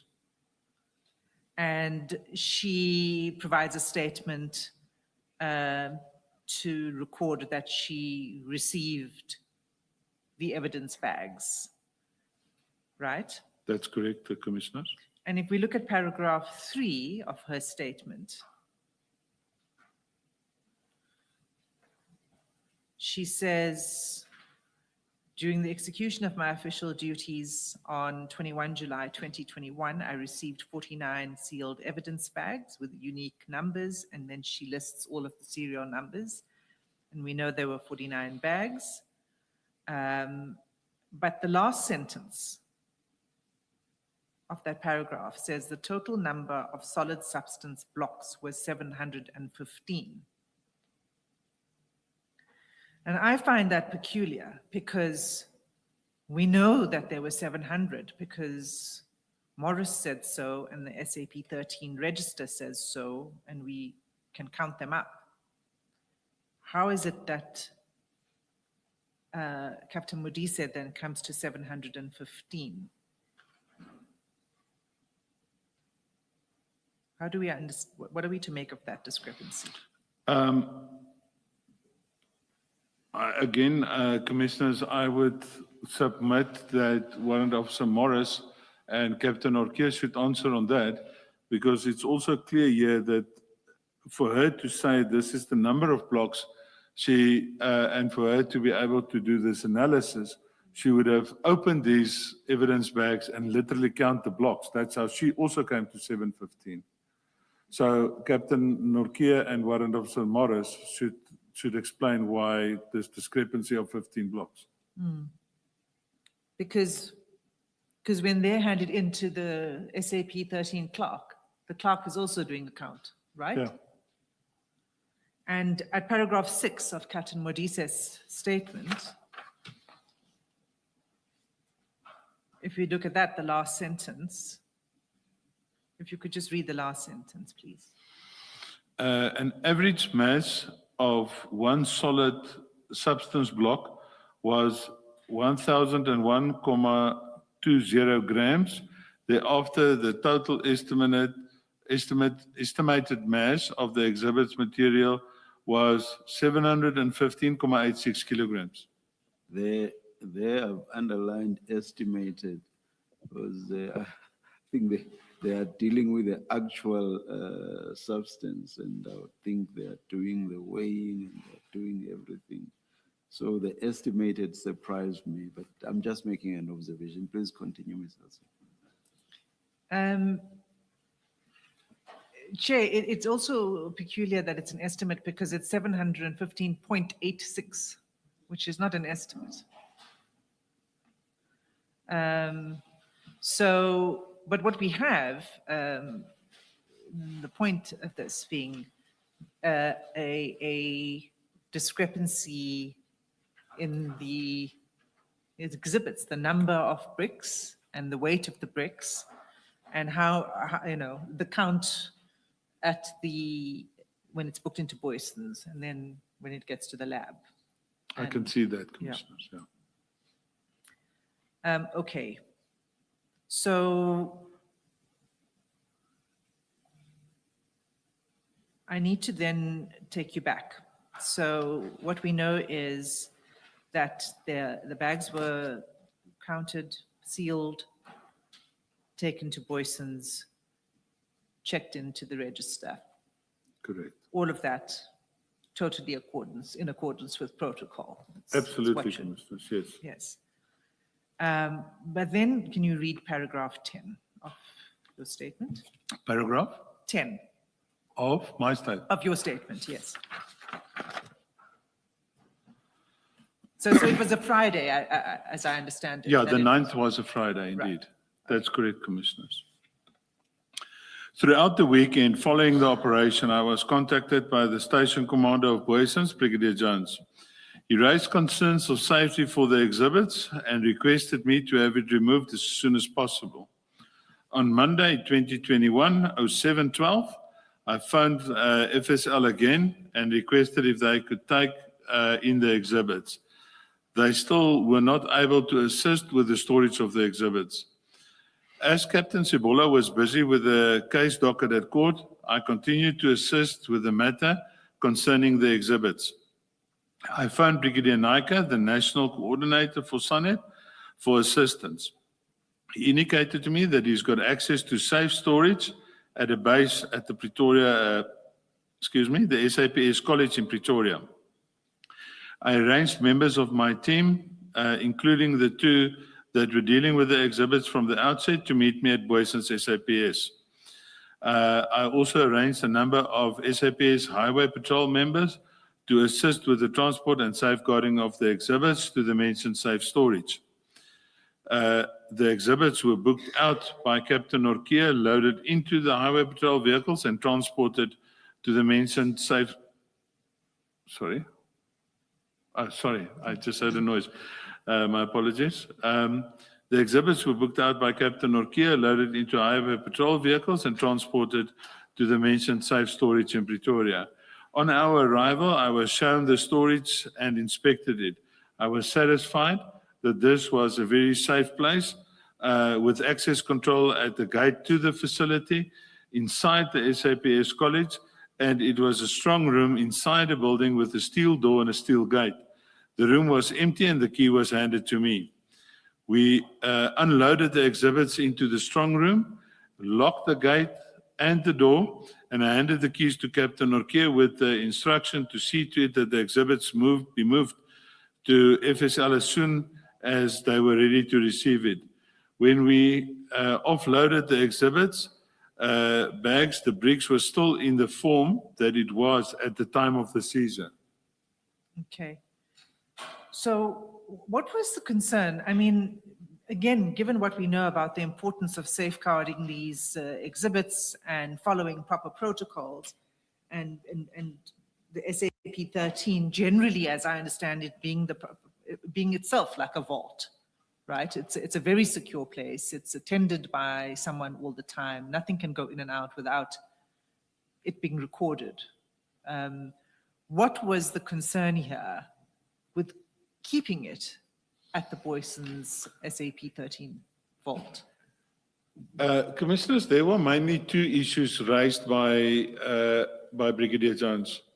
He firstly indicated to me that this arrest of these four people drew a lot of attention, and there was more than usual, actually he called it a large number of visitors there throughout the weekend, and he said that there was even demonstrations outside the police station. He further indicated to me that he believes that his SAP 13 storage facility is not safe enough because he doesn't have a 24/7 guard or video cameras or anything like that. So he was concerned for the safety of these exhibits. And, you know, at that stage, I had to try and mitigate the safety of these exhibits because if something would have happened to these exhibits, he would have turned around and said, I told Steyn to make a plan and now he's not making a plan and now there's a trouble. So that's when I stepped in and made alternative arrangements in an effort, as I indicated, to try and mitigate the safety of these exhibits. And was his concern that the protesters might try to Was it his concern that the suspects might have a hand in the disappearance of the drugs? His approach was that there were a lot of extra movement because of this case around his police station, and he raised that as a general concern. I cannot comment on his train of thought per se during his telephone calls to me, but he had, according to him, he had serious concerns about the safety of these exhibits. Did he mention the size of the hall, that it was unusual for his police station and that made him uncomfortable? Because I recall you earlier saying it was one of the largest you've ever come across. Commissioner, he raised the issue of the value of this exhibit during some of our conversations. Indeed, he did, sir. And he called you more than once. Oh, pardon me. Oh, no. Go ahead, go ahead. He called you more than once on that He weekend. actually called me, for lack of a better word, and I do apologize. It was starting to get irritating, the number of calls he actually made to me. But I also, in hindsight, I understand why he made those many phone calls, because he wanted to also see to the safety of those exhibits. And in essence, although the exhibits was into his SAP 13 to a very large extent, the safeguarding of the exhibits or the whole risk in terms of the exhibits would also form part of our responsibility to an extent. Yes, Commissioner. Let's adjourn and resume at 2 p.m. Thank you, Chair.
seemingly, according to Warrant Officer, according to Captain Norkia, what has happened, one of these bricks got stuck inside this adhesive wrapping that was around these bags, and that block was missed.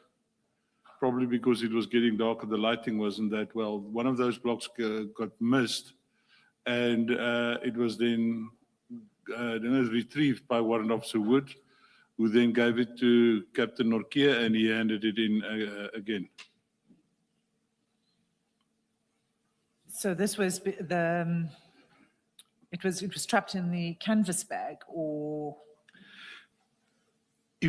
or in that plastic wrapping. Commissioners, if you recall that, as I indicated in that photographs, the wrapping was, it had a strong adhesive on the inside. The wrapping where the canvas bags was wrapped into. And it must have gotten stuck in one of those because the 23 bags that was unwrapped, as you could see in one of the photographs, Warrant Officer Wood is busy taking photographs of these bags in sealed evidence bags, and it was heaps of them. So I think it just got stuck in the inside of that adhesive wrapping of the canvas bags. Okay. That's the only explanation I got from Captain Norkia. We don't know whether there were any other bricks that went. It was only the one that was Undetected. reported, Commissioners. Okay. So let's return then to your statement. It's paragraph 12.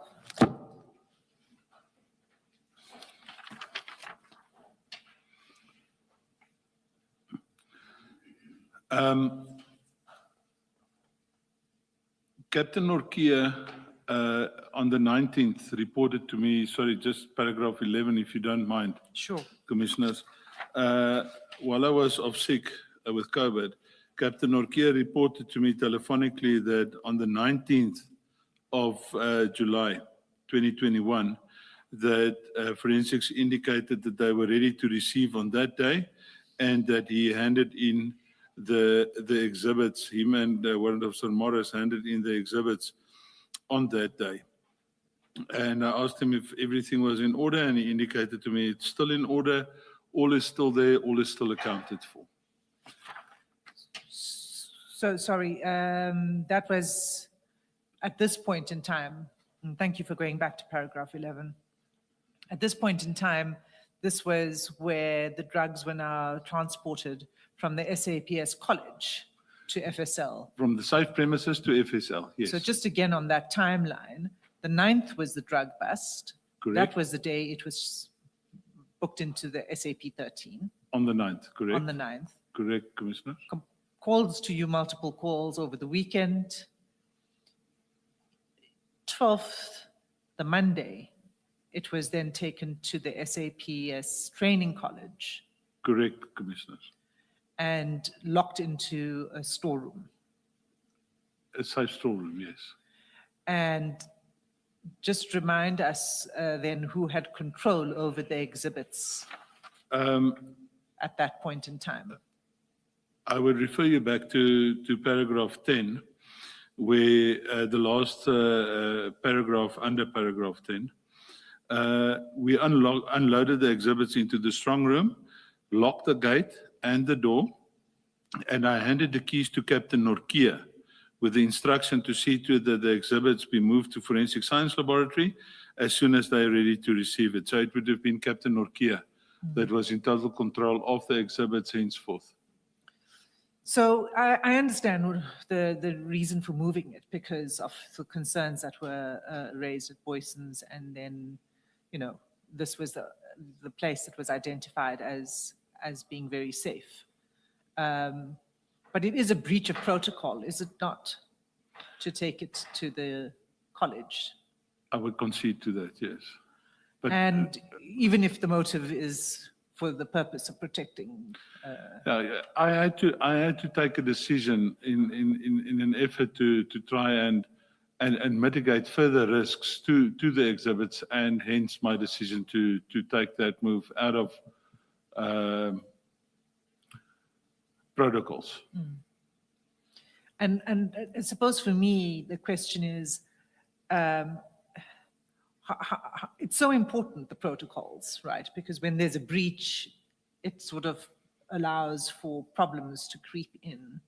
Yes. And it's not ideal that the drugs had to be moved out of an SAP 13 register. What is the solution to this? Enhance the storage capability at forensics. Is that forensics? Is that's really, because it has to go into an SAP 13 first. right? Absolutely, yes. But the problem is that you don't want to keep it in SAP 13 longer than is absolutely necessary. I think protocol allows us 7 days, and within the period of 7 days, we need to move it to forensics from a SAP 13 arrestation, yes. So if there had been space at the forensic lab, then it would have just gone from Boyson's on the Monday straight to the lab. Absolutely, And there yes. wouldn't have been this diversion. Yes, commissioners, it would have been like that. Can I ask a question? Why can't you hand over the custody to FSL within 7 days? And you let them decide where they store the drugs? Because then you would have complied with the protocol, and it's their responsibility to find storage capacity.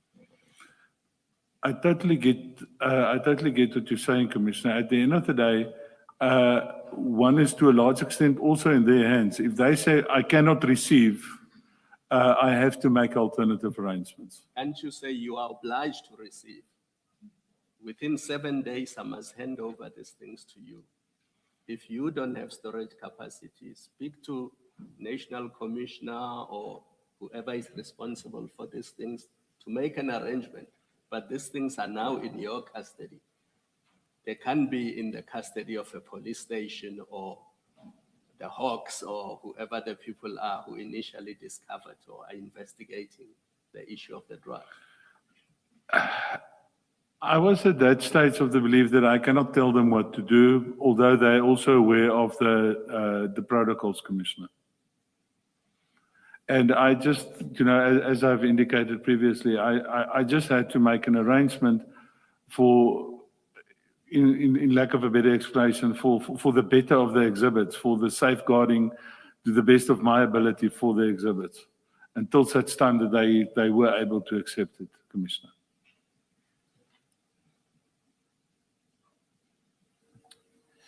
Thank you. So the drugs then are transported from the training college to, so there's a 9th, the 12th it goes into the storeroom at SAP College. And then on the 19th, it's taken to the forensic service lab. Is that correct? Correct, Commissioner. Okay. And then at that point, when it's logged in with the forensic service lab, is there a clerk who then receives it? And so there's a counter signature for everything that's received? Is that right? That is indeed correct, Commissioners. And as I understand it, at that point in time when the exhibits are now being handed over at FSL, it was discovered that there were some bags with small tears in them. Do you want to just explain that? When Captain Norkia phoned me on the 19th to indicate to me that the bags were handed in, and I questioned him on the status of the exhibits. Like I said, he indicated to me that it was still in the brick form, it was still in the same evidence bags, but probably because it was moved a number of times from the crime scene to Boyson's, from Boyson's to the safe storage in the college, from the college then to forensics. Because these evidence bags, although it's quite thick plastic, I think because of the transportation and the movement of these bags, there was small tears in the exhibit bags. But according to Captain Norkia, the tears was so small that the bricks would not fit through a tear like that. But what happens at forensics when you get there and there's the evidence or the exhibits bags are compromised even in the smallest way or fashion, not properly sealed because it's got a self-sealing, you remove a strip and then it's self-sealing. even if there's a small little problem with that, they refuse to accept it. So Captain Norkie explained to me that they, at reception in forensics, they actually resealed these into other bags that didn't have any damage to them, and it was then accepted as such at forensics. So they would be resealed into new bags with new exhibit numbers, Correct. new sealed numbers on the Correct. bags. Yeah. And I think there were about 8 such bags. I'm not sure of the count. I cannot recall that he gave me a specific count. He just said there were some of the bags. I asked him, did you get it sorted? He said, yes, we resealed it and we handed it in. They accepted it as such. Okay, maybe just for the sake of completeness, I'll just, if you look at Officer Morris's statement, again, CJC 206, starts at page 16. But if you look at page 19,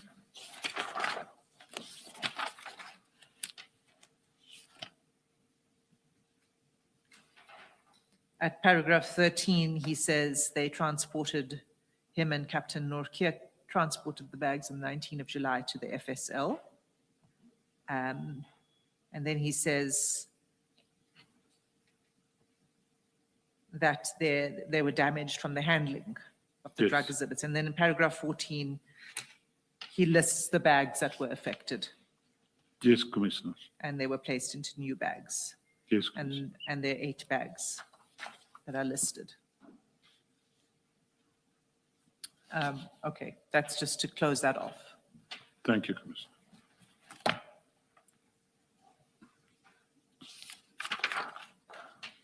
All right. And then I think we're then at paragraph 12.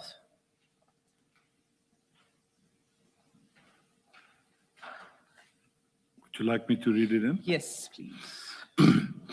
On my return from isolation, I further assisted Captain Sebola by inspecting the docket in terms of the investigation done and issued written instructions on the outstanding investigations. I also assisted with obtaining some of the outstanding statements. Okay. So you continued to assist even after, this would now be with the investigation into, the source of the drugs and, potential destination of the drugs. That's what, Correct, Commissioners. right. Please, can you read the first paragraph of paragraph 13? During the course of 2024, after an IPAD investigation into the matter, I was informed that the IPAD case was dismissed by the DPP in terms of charges against members, including myself. But the IPAD requested a departmental investigation to be conducted against DPCI members who were involved in the Boyson's case. Major General Gerber was appointed as the investigating officer into the departmental investigation. After his investigations, the national head of the DPCI also decided that the members acted correctly and that no departmental steps will be taken. During this investigation, I was instructed to confirm the status of the exhibits of this case. Pause there. Let's just, before we move on, just on the investigation. So this investigation by Major General Gerber into the members of the Hawks was really followed from the IPAD investigation and the IPAD recommendation. That's correct, Commissioner. Can we just look at the IPAD report? You'll see that at CJC 215.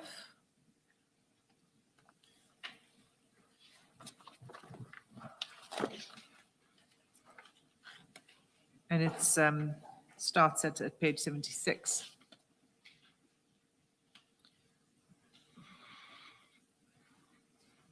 This is the report that made the recommendations, right? I think so, yes.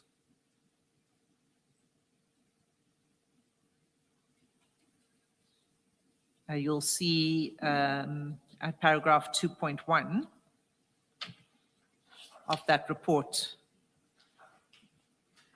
the IPID says the recommendation is to initiate disciplinary proceedings as the SAPS members involved are, and then it lists 5 members of the SAPS and Hawks. Yes, Commissioner. And those are Major General Khan, Major General Kadwa, Brigadier Sekobela, Colonel Stein, that's you, and Lieutenant Colonel Sebola. Correct, Commissioner. And this was based on an investigation at 2.3. The IPID investigator lists all of the statements and evidence relied on. You see that? I see that, Commissioner. So there's a list of about 42 statements, including some warning statements, and then other evidence, the radio control transcript that we were looking at, the SAP-13 forensic report, etc. So based on all of these interviews with these people, what the IPID report investigator rather determines is, if you look at page 79,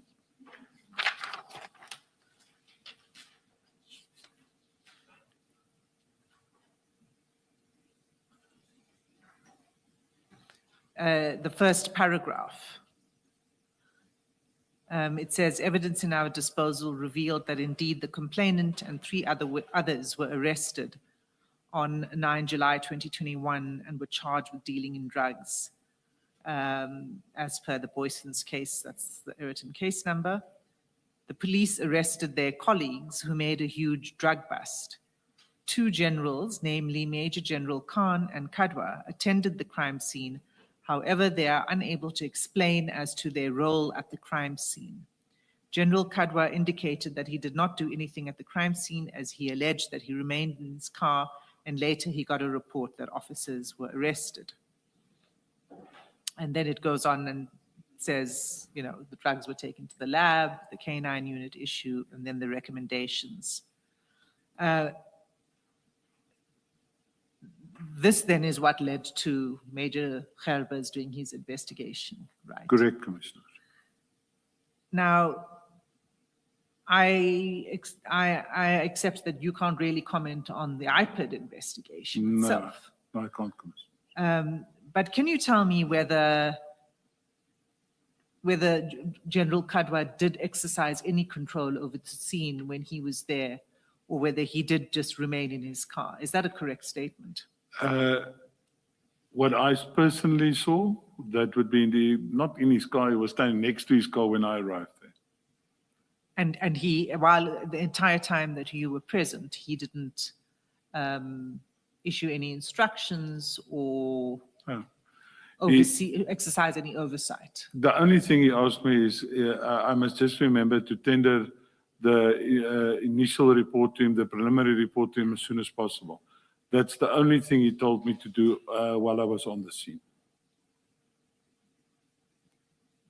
And okay. Then what happens is that the recommendation is made, and who is Major General Gerber then, who is tasked with? Major General Gerber, I'm not sure